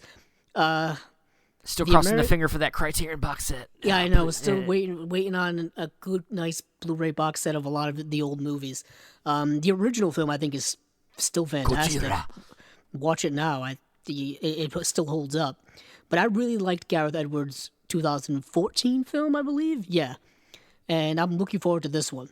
So, cool. Steven, you got anything going into the month of June? Oh, well, let me talk about this one. I alluded to it earlier. We're getting another, I guess, reboot or whatever you want to call it of Shaft. Coming out June 14th, and it's gonna apparently bring back the Sam Jackson Shaft, and it also the original Shaft, Roundtree. the older. Yeah, Roundtree's coming back, and then so of course it's also centered around Shaft Jr., who's also in the movie. Or Shaft the Third, maybe. Yeah, or whatever you want to call him, yeah. I mean, so yeah, you're going to have this 3 Shafts in one movie, and this is where it gets bad. It's directed by Tim Story, who did the bad Fantastic Four movies. He did. Yeah, and he's done some other stuff, and some of them are okay, and some are another bad movies, but I just had to bring it up. I didn't really have anything to say about it other than it exists, and you might want to see it. The most interesting thing about that is how all the Shaft movies are connected to one another. You know, Apparently. the original Shaft with Richard Roundtree, the Shaft with Samuel L. Jackson, which Richard Roundtree is in. He's in that movie, and he is, Samuel L. Jackson is his son. And then we have the son of the Samuel L. Jackson character. And you could also say, based off of what Tarantino said, Django Unchained is also a prequel to all of them, because the female character in that movie, what's her name, the actress that plays the love interest, Kerry Washington. Yeah, right? Kerry Washington's character is related to the Shaft family. That's her last name. Didn't know that. Yeah, did you not know that? No, did not know that until you just said it. There's a connection to Shaft through her. So, yeah. You can watch Django Chained in the line of all these movies, and it'll all connect. But yeah, I just wanted to put that out in the ether if nobody knew, because I didn't know until I looked it up that there was another Shaft movie coming out. Because we had a Superfly movie come out last year. We did have a Superfly movie come out, and nobody watched it. So the black exploitation's coming back, people. Yeah, I guess you could say that. Yeah. So there were a bunch of stuff in June, of course. So I'm going to go through a couple of them. There's this movie coming out that I don't know much of, but I'm curious about. It's a movie called Flarsky, directed by Jonathan Levine, who of course did 50-50, one of my favorite movie from 2011. And this movie starred, look at this cast: Seth Rogen, Charlize Theron, Alexander Skarsgård, Bob Odenkirk, Andy Serkis, and O'Shea Jackson Jr. It's a comedy, of course. Seth Rogen. So it's You're talking about he was in that biopic movie about Steve Jobs. Steve Jobs, yeah. Right. So he can do serious. Yeah, the premise for this movie is Seth Rogen stars as an unemployed journalist who attempts to woo his childhood babysitter, a powerful political figure played by Charlize Theron. That's the premise of this movie, and I'm like, all right, you go. Well, I mean, it's a great cast, and the director Jonathan Levine, I'm a big fan of. He's got a good movie under his belt. So, I'm curious what this trailer is going to look like. It doesn't sound quite like a stoner comedy, but with Seth Rogen, it could very well be so. Oh well. Okay, I think he's moving past that image a little bit. I don't, is he? It's been a while. I mean, I think in his personal life, sure, he's all about the weed, but in his movies, I don't think he's done a stoner movie in a while. I mean, I guess he did the Christmas movie a couple years ago. Yeah, Night Before. So that was he was tripping on everything in that movie. Yeah, you're right. Sorry. So next up, for those of you who care, The Secret Life of Pets 2 comes out June 7th. If you want to see more animated pets doing adventurous Not things, really. great. Got a good cast when it comes to voice acting. Patton Oswalt, all that. Patton Oswalt. I'll watch Lake Ratatouille Bell. if I want to listen to Patton Oswalt. Yeah, where's my Ratatouille sequel? Damn it! Really? Come on now, Pixar or Disney. Next up here is a movie. Man, this thing's changed more dates than anything I've seen. And that is I'm assuming, final X-Men film from Fox. Oh, man. And that is Dark Phoenix, directed by Simon Kinberg and starring people who've been in these movies now for several years. Should we care? I mean, does it... I'm more caring because I'm curious how this movie's going to look, because it's been pushed over and over again for various reasons. Scheduling, reshoots. The third act, I heard, wasn't good, so they had to go reshoot the whole third act. All kind of stuff. I've heard about this movie. And I'm just curious what's going to happen with it, because it is got to be the final movie in the Well, I mean, you still Fox. have New Mutants out there. I don't know. Oh, we'll get to that thing in a few minutes. Yeah. But yeah, I mean, the thing is it's hard to care about this thing when you know it's about to be done. Because, and you watch the trailer and you're like, oh, so we're just remaking X-Men 3 Last Stand. Got it. You know what I mean? Yes. That's what it looked like to me. Yeah. And I'm like, Simon Kinberg, except for Wolverine pining after Jean Grey. But I mean, Jean Grey, yeah. Famke Janssen, that's Jean Grey. It's good casting. Yeah. I mean, and the Wolverine was always pining after Jean Grey in the comics. At least that was comic accurate. The problem is you're adapting one of the most famous X-Men and stories in comic book history, and you're doing it badly. You know what I mean? That's another problem. So this time is like they're redoing it. But yet again, movie has so many problems, and you're just curious what it's going to end up being, because X-Men Apocalypse was disappointing, to say the least. And what is killing me is you got a great cast. James McAvoy, Michael Fassbender as Charles Xavier and Magneto have been the linchpin of the X-Men franchise for the last couple of years because they're fantastic in those roles. Yeah. The problem is I don't think they're doing anything particularly interesting with those roles. They're not getting a lot of good material as they... Not so much. They started off fantastic, but now they're just playing that same trope over and over again where, like, they're frenemies. You know what I mean? Like, they have different philosophical feelings. They're against one another and all that kind of stuff. And then Jennifer Lawrence, she's just doing it now to hang out with her friends, I guess. I don't know. But anyhow, moving past X-Men, we get into another... Man, what's up with these reboots and remakes and all that kind of stuff? We have Men in Black International by F. Gary Gray, starring Tessa Thompson and Chris Hemsworth, and Liam Neeson pops up in the trailer. But I have a feeling he's not going to be in that movie very long. But this movie looks like lots of fun. It looks like it's not necessarily a reboot or restart of the franchise. It looks like a sequel where it's other agents in the Men in Black. Well, that happened to be Tessa Thompson and Chris Hemsworth. Yeah, I mean, I'm not. I mean, look, the first Men in Black movie to me is kind of a classic. I love that movie. It is. And it's been a while since the third one. This is hopefully a fresh start. And crossing my fingers personally that there's going to be a secret tie-in with Ghostbusters, which is also getting its reboot again. Because I think that they can play in the same universe very well. Aliens and ghosts and stuff would be cool in the same universe. So let's do it. Let's do the crossover between the Ghostbusters and Men in Black. Let's do it. Do it now. Next up, and I mean, I don't know. I'm just gonna throw this out there. Child's Play is getting a new movie. Whatever. Whatever. Who knows what they're doing? I don't care.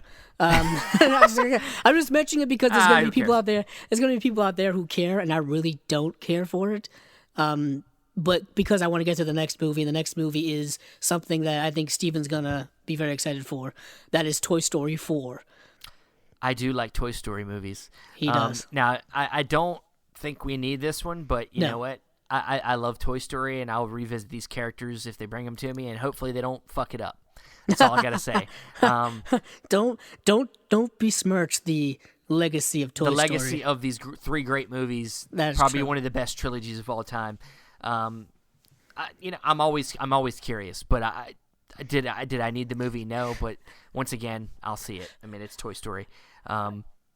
Anything else to add on that? Because you know the names: Tom Hanks, Tim Allen. Yeah, I mean, we're getting the voice actors. From what we understand, it's apparently got a little bit of a romance angle to it, where he's going to look for Bo Peep, because if you know anything about the first trilogy, he eventually gets separated from Bo Peep in the third movie. Yeah, and they never alluded what happened. They just mention her melancholically.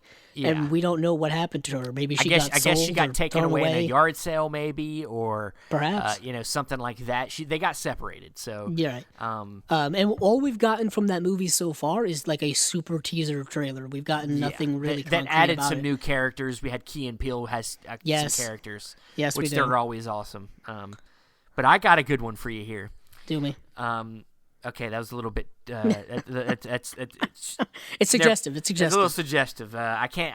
I'm not going to do that. But but this next one I got here is from a director that had a very popular movie this past year.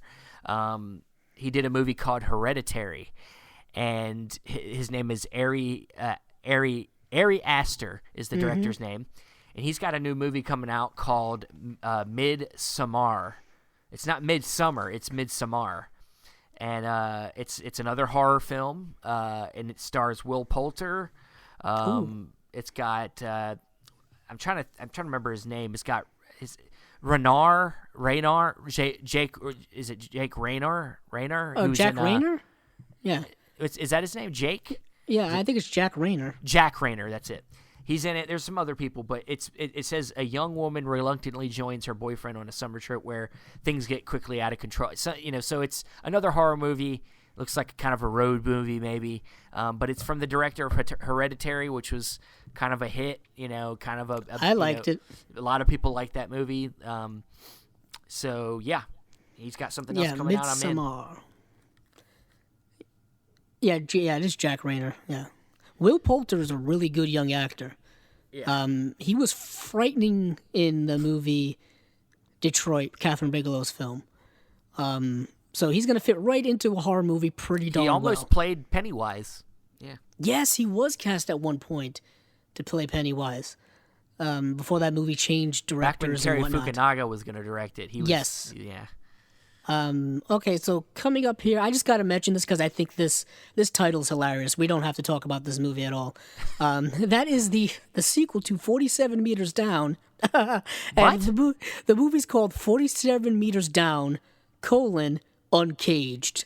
And I'm like, oh my sweet Lord. Why did you even bring this up? Because Andrew? I think that title is hilarious. Okay, it is a funny title. I mean, for a movie that was like not supposed to be a hit, it made so much money at the box office that they were like, guess we're doing a sequel. I guess we're doing it. Anyways, but next after that, we have, rounding out June, is a movie that is interesting to me because the director's good and the cast is good, and that is Ford vs. Ferrari, directed by James Mangold, starring Christian Bale, Matt Damon, John Bernthal is in it. If you're not familiar, we're talking about the Ford Motor Company and Ferrari, where it takes place, I believe, 1966. It has to deal with their rivalry when it comes to their race cars, I believe, or they're just their cars in general. And yeah, I'm very, very curious about this movie. I think James Mangold's a fantastic director. Definitely. Coming off of Logan, of course. Yes. Yeah, I'm interested. I've heard that one. I think went through some production problems. Did it? Yeah, I mean, it just getting a director on it, and then when James Mangold came on, it finally, they got it going. But the premise of the movie is, it's about American Motor Company Ford's efforts to build a race-worthy car to rival and hopefully defeat the Ferrari team at the 1966 24 Hours of Le Mans race. Should just make it. This should be the plot line to a Cars sequel. Nice. Because that just makes me think of the little car that's in the town that is a Ferrari, loves Ferraris. He's like, do you know Ferraris? It's like, nah, yeah, I've met some Ferraris. They're okay. But interested in that movie. This one I know you'll really be interested in. The movie they're doing about Judy Garland, Judy, played by Renee Zellweger, and it's supposed to be set in 1968 around some of her last performances. She does all these. Yeah, it's not like a standard biopic movie. It's kind of showing a portion of the end of her life because she dies a year later. Yeah, she died very sadly. She was not very old. She died. I believe it was in her 40s. Opioid, yeah, but she had a lot of. She had addiction problems. Yeah, problems. I'm very interested in that. Yeah, definitely. Well, she was an actress, but she was also a singer, right? So she was going to perform. Yes. I can't remember where it said the performances were, but it's basically set in a location. So it's going to be a smaller movie. I'm very interested because of Renee Zellweger because she's an actress that was very prominent in the late 90s, early 2000s, and then suddenly just vanished, like just completely just stopped doing movies, and she pops up here and there, but she's not as prominent as she was back in the Jerry Maguire days. You're talking late 90s. Well, yeah, but she had like the Me, Myself, and Irene. She did. Her career's kind of slowed down over the last few years. She did go back to do another Bridget Jones film, which was something that made her very popular. She did Bridget Jones's Baby back in 2016. I think she's an underrated actress. She's won an Oscar. She's an Oscar winner. No, yeah, she did Cold Mountain. Yeah, she was in Chicago. Bridget Jones's Diary. I really love that movie. Actually, I think she's really, really fantastic in that movie. I like that movie so much to the point where I haven't watched the sequels yet because I'm afraid they may ruin my experience of the first film. They probably will. They could. Who knows where the character goes. But yeah, I'm definitely interested in that. It does feel like a smaller film. It does feel like a more focused film on just that particular moment in Judy Garland's life. I'm very curious to see it. But next up on my list, we're into July now, so we're still in the mainstream summer season. These next two films are probably about as mainstream as you can get. First up here is the MCU back again. Spider-Man Far From Home. I wonder what's going to happen to that Spider-Man character in Endgame. I wonder if he's coming back. The trailer was very interesting. It seems like, first of all, we're going to a different location. We're going to, Paris? They're on some type of school trip in Europe. It's like a school trip, and obviously this is a movie that takes place after Endgame. So we don't really know the context yet, but right. In the trailer, Fury hires Spider-Man onto a mission, basically. Yeah. So it's I'll be honest with you. Based on the trailer, it seems like there's a different tonality to Fury. Like he seems a little different, and I wonder if that has to do with what happens. Like, is this an alternate universe? Is this, a world where certain characters didn't exist and now they do, or whatever? Like, it might change some of the elements of the characters. Who knows? But or is something sinister going on behind the scenes? Because sinister. We have not Mr. Sinister from the X-Men world. We have Mysterio, portrayed by none other than Jake Gyllenhaal, making his foray back into mainstream, big-budgeted world, where I believe the last film he did on this level was Prince of Persia. Was it Sands of Time? I think it was called. Do we call what's that? Is it Prince of Persia whitewashing? I guess so. Is the secondary title? But Prince of Persia, Jake Gyllenhaal with abs and a lovely tan and long hair. Yeah. Look, remember back when he almost was in Suicide Squad? Remember that? He almost played the Joe Kinnaman character. I do. He dodged a bullet there, buddy.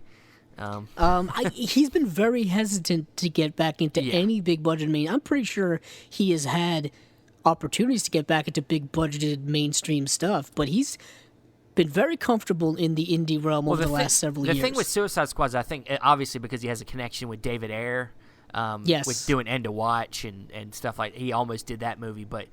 I love Jake Gyllenhaal. He's probably my favorite modern actor, other than maybe like a Michael Fassbender, or I think he's a very dynamic actor. I love his movies, but I'm worried about this based off the trailer. He looks a little weird. It looks a little off to me. I'll say this: he's looking comic book accurate. If you mean that way, because in the comic books he's got that bull-headed helmet type thing, that fishbowl-headed thing. He's got a bowl haircut, which he also had in the comic books. Bowl haircuts, I don't think are the thing these days anymore. Not anymore. He's got them. He's got it. And the film looks like lots of fun as well. You have the same director back in John Watts from Spider-Man: Homecoming. Tom Holland is back. Zendaya is back. The actor who plays his, wisecracking friend is back. His little sidekick there. And we'll see where this takes Spider-Man. And I have to say that I think this is... We know where it's going to take him. It's going to take him far from home. Europe. Yeah, far from home. Yeah, of course. He's going to Europe. Come on now. He wants to hang out with his friends in Europe. What teenager doesn't want to do that, But he's got responsibilities now as Spider-Man. Yeah, and the continuation of the Mary Jane, because you get a hint of Mary Jane kind of being interested in Peter, but it doesn't go anywhere. And then in this one, it looks like we're going to get a little bit more into that. So we are perhaps going to as well. But next up in mainstream land is Steven, you ready for this? I don't know if you're ready for this. I'm not ready for this. Another live-action Disney adaptation. Oh, wow. Damn. How many movies does Disney do in a year? They sneak up on you. And this one is probably the biggest, most widely known name of all of them, The Lion King, directed by Jon Favreau. Yeah. Speaking of Elton John, damn. Elton John's having a Yeah. Moves us all. It does. Anywho, but this film, like I said, directed by Jon Favreau, who did The Jungle Book from a few years ago. This movie stars Donald Glover, Beyonce, Seth Rogen, Chiwetel Ejiofor. James Earl Jones is reprising his role as Mufasa. Everything the light touches, my son. Yeah, I know. If you've seen the trailer for this, you know what to expect. It looks like a shot-for-shot remake of the first film. I don't know. It looks like they're just copying their movie. I mean, you can't see me here, but I'm shrugging my shoulders and like, okay, I guess we're doing that. I'll say this, though. The CGI looks stunningly realistic. Pretty damn good. Looks pretty amazing. If you've seen The Jungle Book from a few years ago, I'm pretty sure those animals were really talking. Like, those are real animals and they were talking. I mean, look. I'll see the damn movie. Oh, I mean, of course. I mean, look. Is it even if it's good? Is it better than the animated? Probably not. It's not gonna. Nothing's gonna be. I'm sorry. Nothing's gonna beat the feeling I had as a kid where I watched that movie, and it's still with me. It's the same thing with Aladdin. You're not gonna replace them movies for me. So don't try. I know exactly. You're gonna make your billions of dollars with these movies, and there you go. It's fine. Whatever. Do it. Get it over with. Yeah. But moving on, moving on. Let's literally get past it. The next film that I know Stephen may or may not mention, so I'm going to beat him to the punch, is of course Once Upon a Time in Hollywood, Quentin Tarantino's new film, which has been buzzing even before it was made. Yeah. If you remember, Quentin Tarantino basically went around to every studio and was like, "Hey, I'm making this movie. It's set in the late '60s. Basically." Sell me on how you can make this movie, why I should make this movie at your studio. Yeah, that with the Harvey Weinstein buzzing. debacle, he left working with Miramax and went off to go. The Weinstein company. Or the Weinstein, the Weinstein company. Weinstein company. And so he had to go work with another studio, and I think who did he end up partnering with? Was it Sony? Oh boy. I'm gonna look that up. I think Sony did end up winning the sweepstakes. It was either Sony or Paramount, I think. I'll look it up while you tell people about this is the amazing set cast. in the 1960s Hollywood, and apparently right around the time of the Manson murders. So you're gonna have Margot Robbie playing the Sharon Tate character. They casted Manson, and I'm not remembering the actor's name, but he's good. Who are we talking about? We're talking about Leonardo DiCaprio? Who's playing Manson? Yeah, I'm not sure about. Didn't he play Manson in something else? Yes. Yeah. He did. So he obviously has worked on it for a while. But yeah, Brad Pitt's playing the stuntman of the DiCaprio character, and there's Al Pacino in there playing somebody, and it's Tarantino movies have he's like Nolan, where he's a director that sells the movie, right, on his own, on just being him. Yeah, and I'm always down for the next Tarantino movie. He's always hopefully there's going to be like probably like a 70 millimeter showing of the movie where they do a road show version. Yeah, I hope they do all that shit again. A program. Let's do it. The actor playing Charles Manson is Damon Herriman, and he is also going to play him in the second season of Mindhunter, which is the Netflix series. Yes. So that's why he's reprising his role. The problem, not the problem, but like why it's difficult to nail to figure out who's in this movie is because we kind of not quite sure what this movie's going to be about. We know when it's set, we know the actors, and we have a general sense of the plot. It's going to follow the life or kind of the doings of a stuntman who I think is portrayed by Leonardo DiCaprio. And I think it's Brad Pitt's the is it Brad Pitt? See, I don't even. It's yeah, so Brad much. Pitt's the stuntman. Here we go. And DiCaprio's the star. Yeah, here's the synopsis. A faded TV actor and his stunt double embark on an odyssey to make a name for themselves during the helter-skelter reign of terror in 1969 Los Angeles. And what that helter-skelter reign of terror is Charles Manson and his cult, literally committing murder.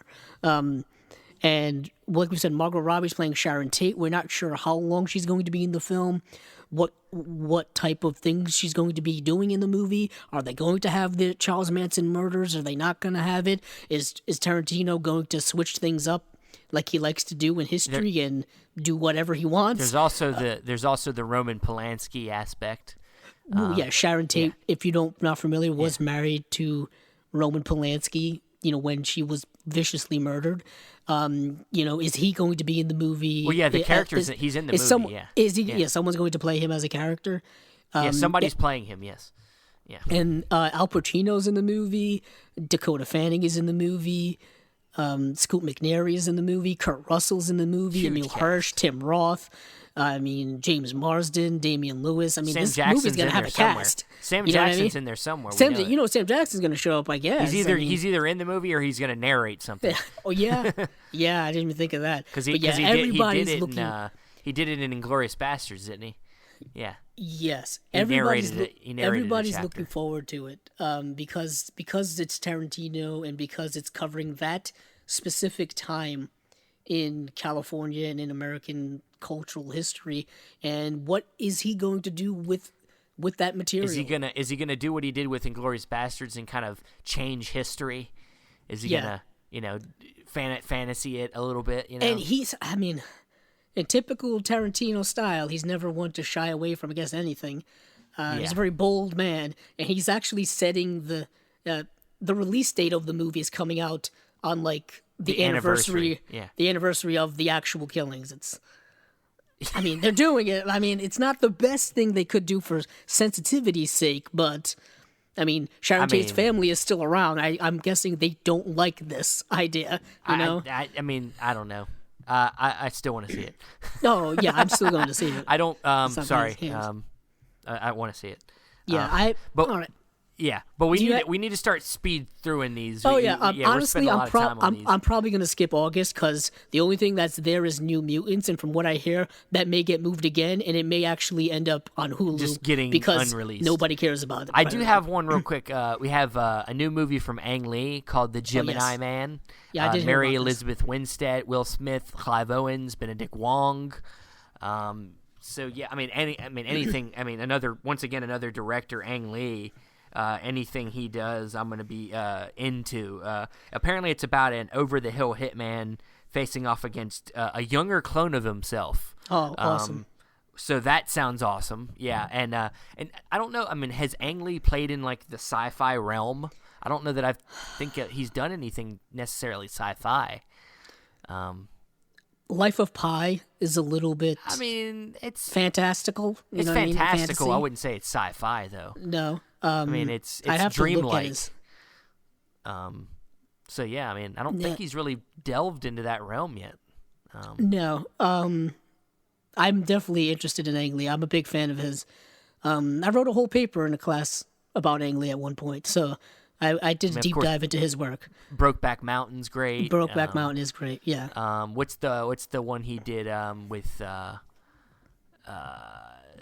with Elijah Wood and the Oh, you're talking about the Ice Storm. Ice Storm? Yeah, really good. Great movie. Yeah, I'm a big fan of Ang Lee. But moving on now, we're now into September, and first up here, It Chapter 2. I think we all gonna see. Andy Muschietti's Excited. back. We're talking adult cast. Chastain, McAvoy, Bill Hader, Bill Skarsgård is reprising his role as Pennywise. I'm excited. This movie's gonna be make exciting. a lot of money. It's gonna make a lot of money. It's coming out the same month as well. there's other stuff in September. Downton Abbey's coming out with their movie. Oh, shoot. I just saw the trailer for that, and it did not affect me at all. The Angry Birds movie 2. Oh, my goodness. Didn't know that was coming out. Didn't know that was happening, yeah. Okay, and then we'll skip into October, because October is when The Gemini Man is actually coming out, you just mentioned. Yeah. One thing I can't wait for this to come out. I can't believe it. They actually did it. Zombieland 2. Yes. Directed by Ruben Fleischer, who directed the original one. We got the cast back. They're making this movie here, right people. now. They're making it now. After they did a failed TV show. Yeah, that pilot's not good. Not good. They recasted all the roles, and they did it as an Amazon pilot. And the way Amazon chooses their shows is they have like their own pilot season, but the people who are Amazon customers are the ones who vote on it. And I watched that pilot. It was not good. Not good. Not good. But we are back, and I can't wait to see it because I love Zombieland. That movie came out in 2009, and I apparently watched it Bill over Murray's and over in it again. So, Yeah, which is surprising the heck out of me if you know what happened to him in the other one. I guess is he going to be a zombie, an actual zombie this time? Could be. Could be. Instead of a fake zombie, as he like comes in and pretends to be a zombie. Yeah, I know, exactly. But moving past that super excitement, we have another exciting movie, at least for me, and that is the Joker movie. Oh, yes. It's just titled Joker, directed by Todd Phillips, starring Joaquin Phoenix, Zazie Beetz, Robert De Niro is in it.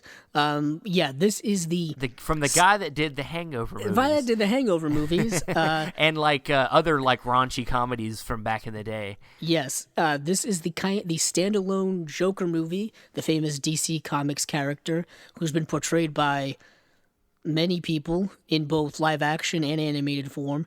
And this movie is set in the 1980s. It's supposed to be kind of like a gangster, almost Martin Scorsese type gangster movie from the 80s. We've seen a lot of stuff from this movie so far, actually, because they just wrapped up principal photography and they shot in New York City, and apparently the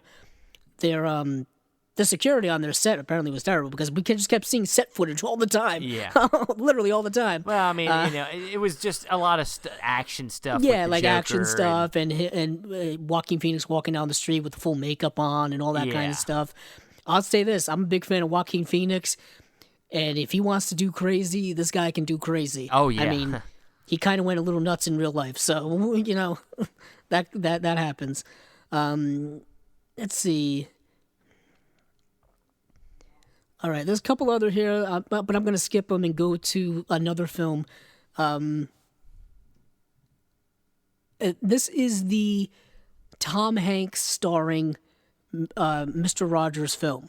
It's called You Are My Friend, I believe is the title. I think it's called It's a Wonderful Day in the Neighborhood is the name of the movie now. It's a Wonderful Day in the Neighborhood, I think is what it's called. It's directed by Marielle Heller, who is a really fantastic director. She directed The Diary of a Teenage Girl. She also directed last year's film that I actually just watched called Can You Ever Forgive Me, the film that is starring Melissa McCarthy and Richard E. Grant, and they're both nominated for Oscars this year.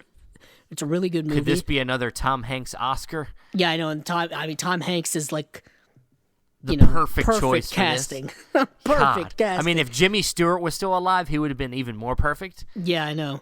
Yeah, but of course, in his heyday, he would have been perfect.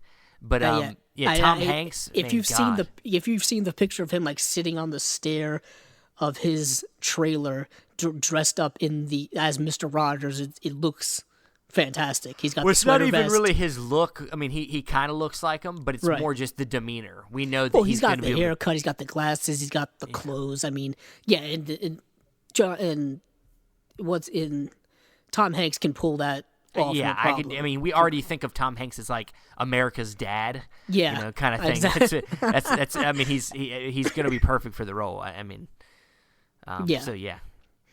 So, Steven, do you have anything else? Because I'm just rattling off. Yeah, I mean, there's one that's towards the end of the year that doesn't have anything plot-wise, but it's a war movie from Sam Mendes. It's called 1917. I'm in.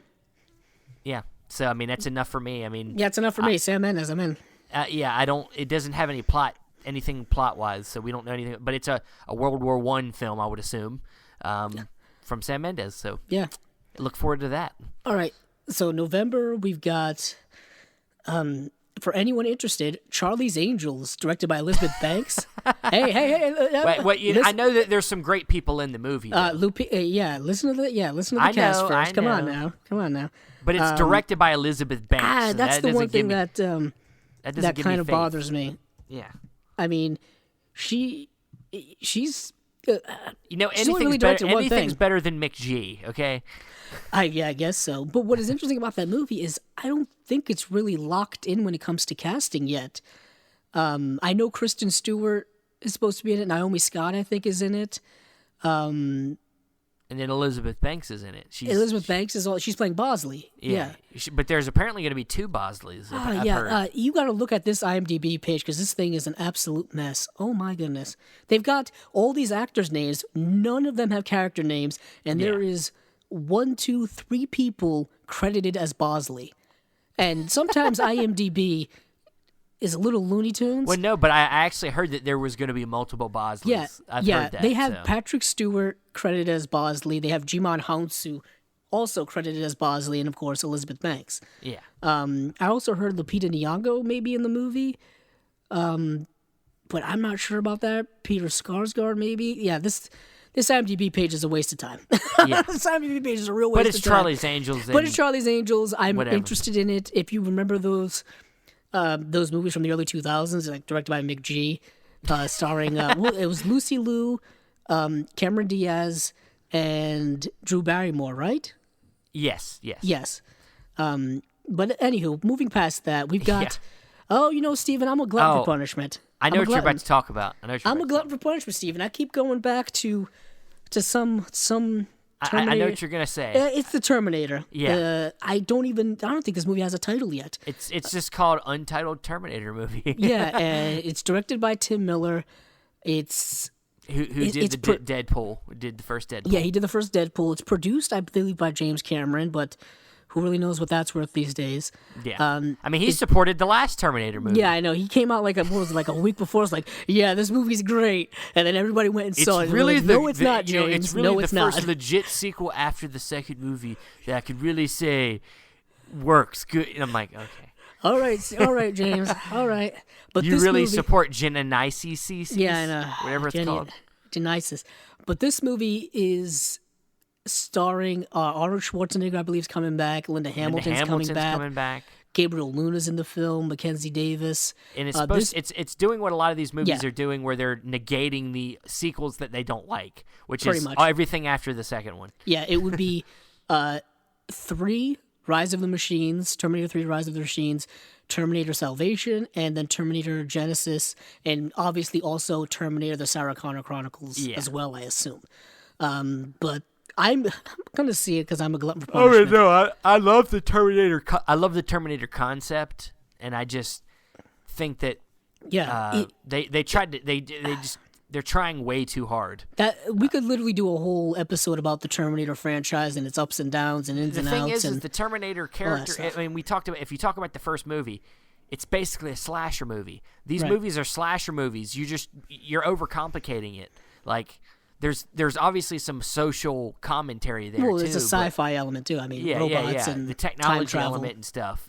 But don't overcomplicate it. I mean. And get better filmmakers. God damn.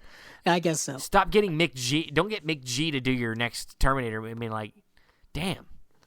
Speaking of better filmmakers, though, we have a film both starring and directed by Kenneth Branagh, I believe that's how you pronounce it. Kenneth Branagh. Yeah, Kenneth Branagh. Yeah. Branagh. Anywho, Death on the Nile, which he's reprising his role as Hercule Poirot, which he did in Murder on the Orient Express. So we're getting another adventure in that franchise, and that's for people who kind of like murder mysteries and Agatha Christie and all that kind of stuff. I liked the movie. I liked the first one. Didn't love that I like the original way more with which is what's directed by Sidney Lumet. Sidney Lumet in the 70s. Yeah. I like that. Obviously, like that version better. Yeah. This version was fine. It's just you kind of know the movie already. It's like not as exciting, but I'm curious to follow the character into a different story. That's interesting to me. So, right. Yeah. All right. There's a couple of movies here, but is this? I have to ask you, Stephen, here live on air because professionalism All right. and whatnot. I might be able to answer your question. Is Kingsman 3 still happening this year? I don't know. Because it has a release date. I heard them talk about it, and apparently last time I heard about it, apparently is not going to have the Taron Egerton character in it. It's going to be following different characters. Okay. So because there's it might nothing be still about happening. this movie. I don't know. It's got a set release date of November 8th, and Yeah. it's got nothing other than Matthew Vaughn being attached to it. So I didn't know if that was actually still happening. I think it is. But moving past that, Disney, you just love snatching it. You again? Still alive? To quote Jafar from the first Aladdin. Frozen 2 is coming out in November 27th, 2019, right in time for the holiday season. And this movie's gonna probably have another catchy song that parents everywhere will end up hating. Can they just let it go? Okay. Yeah. Can they just let it go? You said it, Stephen. Oh, man. Anywho, so Frozen was, of course, a big hit. So Frozen 2 was an inevitability. They're bringing back Kristen Bell, Idina Menzel, Josh Gad. I got enough of my Frozen fix when they did that stupid short. Oh, Olaf's Frozen Adventures or some nonsense? The most cringeworthy short ever. Yeah, because it was like 20 minutes long. It was way too goddamn long. It was like 20 minutes long. Yeah, it was. Before another movie. Like, did you know that this has a movie attached to it, like a real movie? Yeah. You're giving me this 20-minute short film? I can't remember what it was before. I don't remember either, but it was torturous. Anywho. Jesus. So moving into December now, because we're towards the end of the year, we're into it's the holiday season. Another sequel, Steven. You're never gonna guess this one. Why do you do this to me? Jumanji 2. I don't care. I don't know what I'm interested in what the subtitle is going to be called, because I think we stick with that Guns N' Roses theme and we go Jungle Book 2 Paradise City. Oh, yes. Yes, that sounds like that. good. Take me down to the Paradise City where the grass is green and the girls are pretty.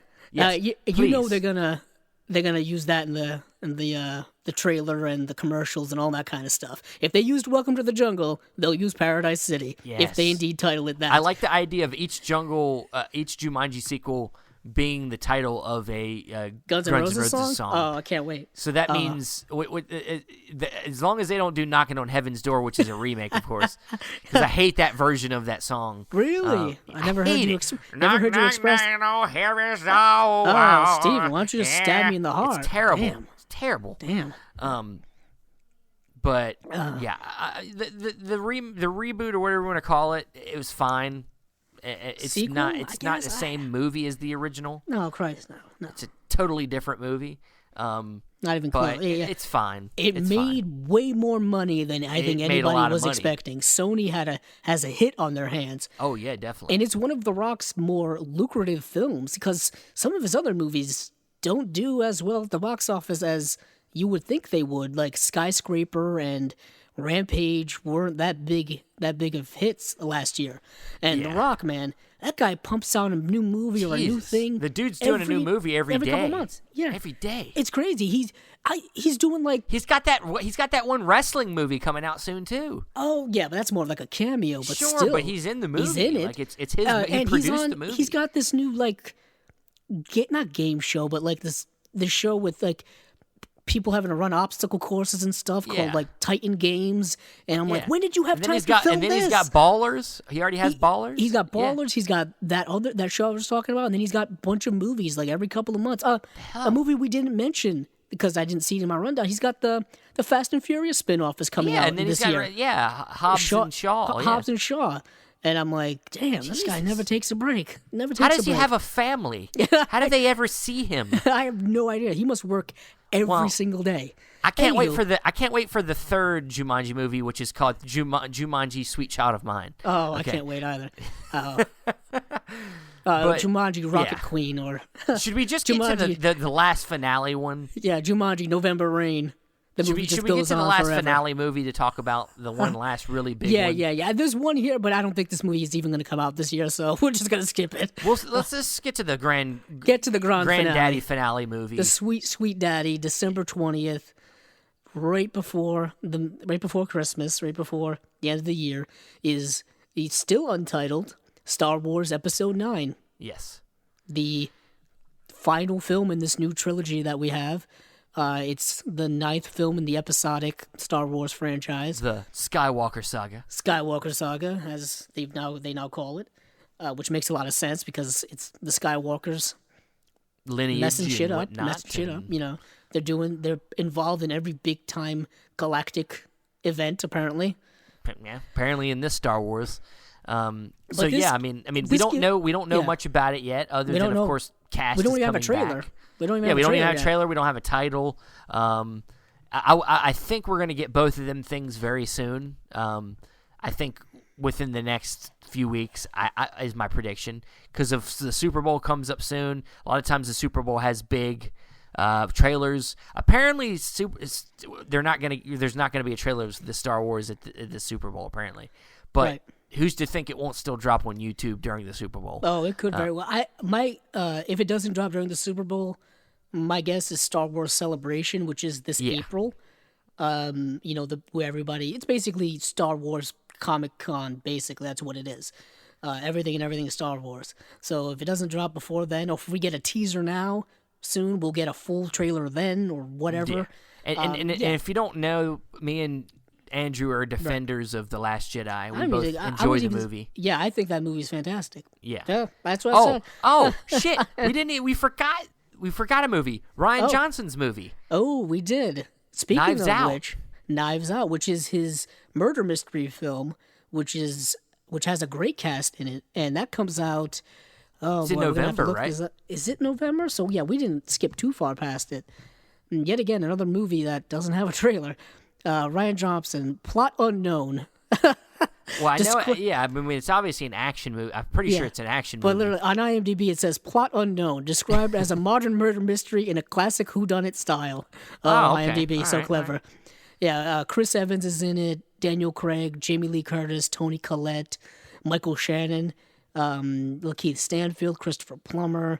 Amazing cast. This is a cast and a half here. Yeah. So that is coming out in November 27th, coincidentally, right around the Frozen 2 time. Ah, yes. And but yeah, Star Wars, we're defenders of Last Jedi. We both. I mean, of course, there's some issues with the movie. Yeah, there's a much longer conversation to have here that would. Yeah, but we'll have we at a later both date. enjoyed the movie a lot, and don't hate it like most people. So no, I think the film is very interesting. It's bold in certain aspects. It's very ambitious, and it's expansive in many of its aspects as well. Yeah. More so than I think The Force Awakens, which was mostly just reestablishing the Star Wars world we know and love, and then kind of setting up the little things here and there. Yeah. But the reason why we mention Rian Johnson is because he is not directing Episode 9. We have the director of Force Awakens back in J.J. Abrams, who is kind of finishing what he started, I guess. And kind of it's kind of a new thing for him, because usually he's just a starter. Yeah, he's a starter. He's not a finisher. Anything. He's not a closer. No, he's not. So I'm even though I have faith in JJ, because I like most of his movies. Honestly, I mean, he doesn't really make bad movies necessarily. Right. I mean, he just plays pretty safe for the most part. In his movies, I would say. I guess that's a. I guess that's a safe assessment. Even his rare movie where he is not doing a reboot or sequel, like something like what's Super the movie 8? he did? Huh? Super 8? Yes, Super 8 is basically a knockoff of a Spielberg movie, like E.T. or something. Like it's not even really an original. I think Spielberg was. His name was on that movie too. Oh yeah, he's a producer. I think it was supposed to be that way. Well, no, I know it was supposed to be that. I'm just saying that we really still haven't gotten a kind of solely like an original story from a J.J. Abrams movie. They're always been sense. Some kind of homage or some kind of sequel or reboot of something. What is interesting is he constantly works within franchises that have already been established. Yeah, to a Mission extent. Impossible was his first. Mission Impossible 3 was his first movie. Star Trek. reboot and the sequel, and then and of course on TV he does a lot of original stuff. Yeah, he's mostly puts his name on things now, but he did like Lost and shows like that. Alias was his big first Alias, hit. Yes, it was. Jennifer Garner. Was it Persons of Interest? Didn't he do that too? May have put his name on that. I'm not sure. Maybe. But no, you know what? Isn't that Jonathan Nolan? I think that may be Jonathan Nolan. Yeah. Who also his name's also in Westworld as well. Yeah. But yeah, so Episode 9, obviously, Star Wars is near and dear to our hearts as it is to many, many people. This is a global monumental franchise. Come on, it's been around now for decades. There's a whole episode we got to do one day on just the cultural and cinematic impact of Star Wars, because it's very deep and very fascinating to me. But yeah, this is the end of a new crop of Star Wars films to a certain extent. We've gotten 3 new episodic films as well as 2 anthology films. One is good, one maybe not so good, depending on your perspective, or vice versa. Yeah. Maybe they both suck to you. Who really knows? Yeah. That's your opinion. One definitely made more money than the other, I can tell you that. Yeah, I can definitely tell you that. And I can also say that I'm very curious to see where these characters end up. Not only the new ones, but the surviving old ones, if you will.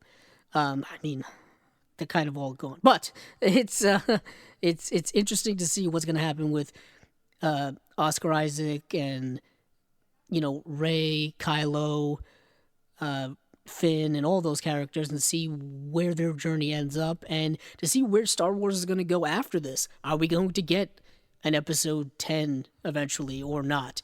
What are the new movies that they're going to do after this? Because they've got things in the pipeline. So who knows what they have cinematically? Disney didn't buy Star Wars to end it after 9. No, sirree. It's gonna live as long as people go see it. So it's gonna live as long as people keeps making money, which is seemingly going to be forever. Because right now, Star Wars is bigger than ever, and it's multimedia platform now. TV shows, books, comic books. Oh yeah, The Mandalorian movies. is going to be. The Mandalorian's going to drop this year. Disney. And TV, the main theme of this is that Disney's taking over movies, but they're taking over other places as well, where they're having their streaming service launching this year, where they're going to put their own content as well as their own movies on there. So, yeah. That kind of encapsulates... We didn't mention any streaming movies, but there is going to be a Lady and the Tramp movie. Oh, yeah. We are getting Lady and the... We didn't mention any Another streaming Disney movies. adaptation of their animated. Netflix is going to be dropping movies like anything this year. They already do that, so yeah. Because they do it like every other week, every week or so, because they invest billions of dollars into making original movies now. And TV, but TV, I would assume that's TV. I think I saw a figure of $15 billion spent on entertainment in a year. On like original entertainment now. It's crazy. Ooh. So, and those things, the thing with that though is they don't really advertise that stuff beforehand. It kind of just like drops, or they'll advertise it like the week of or 2 weeks before. So it's kind of tough to find out when a lot of that stuff is dropping. But yeah, so with combination of streaming and theaters, we're talking lots and lots of content this year. Too many movies to watch. Too many movies and TV to watch. So yeah, but that's us. I think that's we got through a lot of titles here throughout the year. Of course, a lot of things we don't know about that will eventually appear, I'm sure, in the calendar, and just most definitely. Too many things to talk about in one episode, but I think hit on a lot of interesting movies. We did. A lot of stuff I think everybody's gonna see, and some things that maybe hopefully you didn't know about that maybe we brought up, and now you're interested, and you can put that in your calendar and make sure you keep up with it to see it maybe later in the year. But, right. I think that's gonna be a good place to end here. Yeah. I also want to add that right now, the new crop of indie movies are having their premieres at film festivals, so those are going to get picked up for distribution and then dropped off someplace along the calendar this year. We didn't bring up was the Ted Bundy movie with Zac Efron. Oh yes, is going to get that's an interesting trailer. Trailer. I didn't care for the title, whatever it's called, Wicked and something. It was something ridiculous. It's a dumb title. That trailer was way too positive for such a horrific human It being. reminded me of an I, Tonya-esque type of feel to it. There is no redemption for Ted Bundy. Well, no, of course not. But I'm just saying in the sense of like how the story, like the kind of dark comedy. Yeah, and I'm like, this shouldn't be a dark comedy. This should have been like a serious like murder. I agree with you. It should have been movie. more like The Iceman with or Michael like, Shannon. Yeah, or Harry Portrait of a Serial Killer with Michael Rooker. Like that's what this should have been. There is a documentary that just dropped on Netflix about the Ted Bundy tapes. Yeah, the Ted Bundy tapes. Yeah, so I'm gonna be watching that soon. But okay, yeah. Yep. That's gonna be it for this episode of the Cinema Discovery Project. And as usual, we'll tell you where we're found. Andrew, where are you found? You can find me on Twitter at Kebzilla06, as well as my YouTube channel, Kebzilla Productions. And you can find me on Facebook, Stephen Billings. You can find me posting stuff on our Instagram, Cinema Discovery Project on Instagram, and I always put on like things I buy. I buy movies all the time. It's ridiculous. And also, you can find the audio to this on YouTube, iTunes, Apple Podcasts, and Podbean, and we do an episode every week, so keep up with us. Please leave comments, like, share if you like it. If you don't like it, just tell us what you think. We want to hear from you guys. And that's going to be it for this episode. We will see you next week, and hey, keep on watching the movies. I know I will.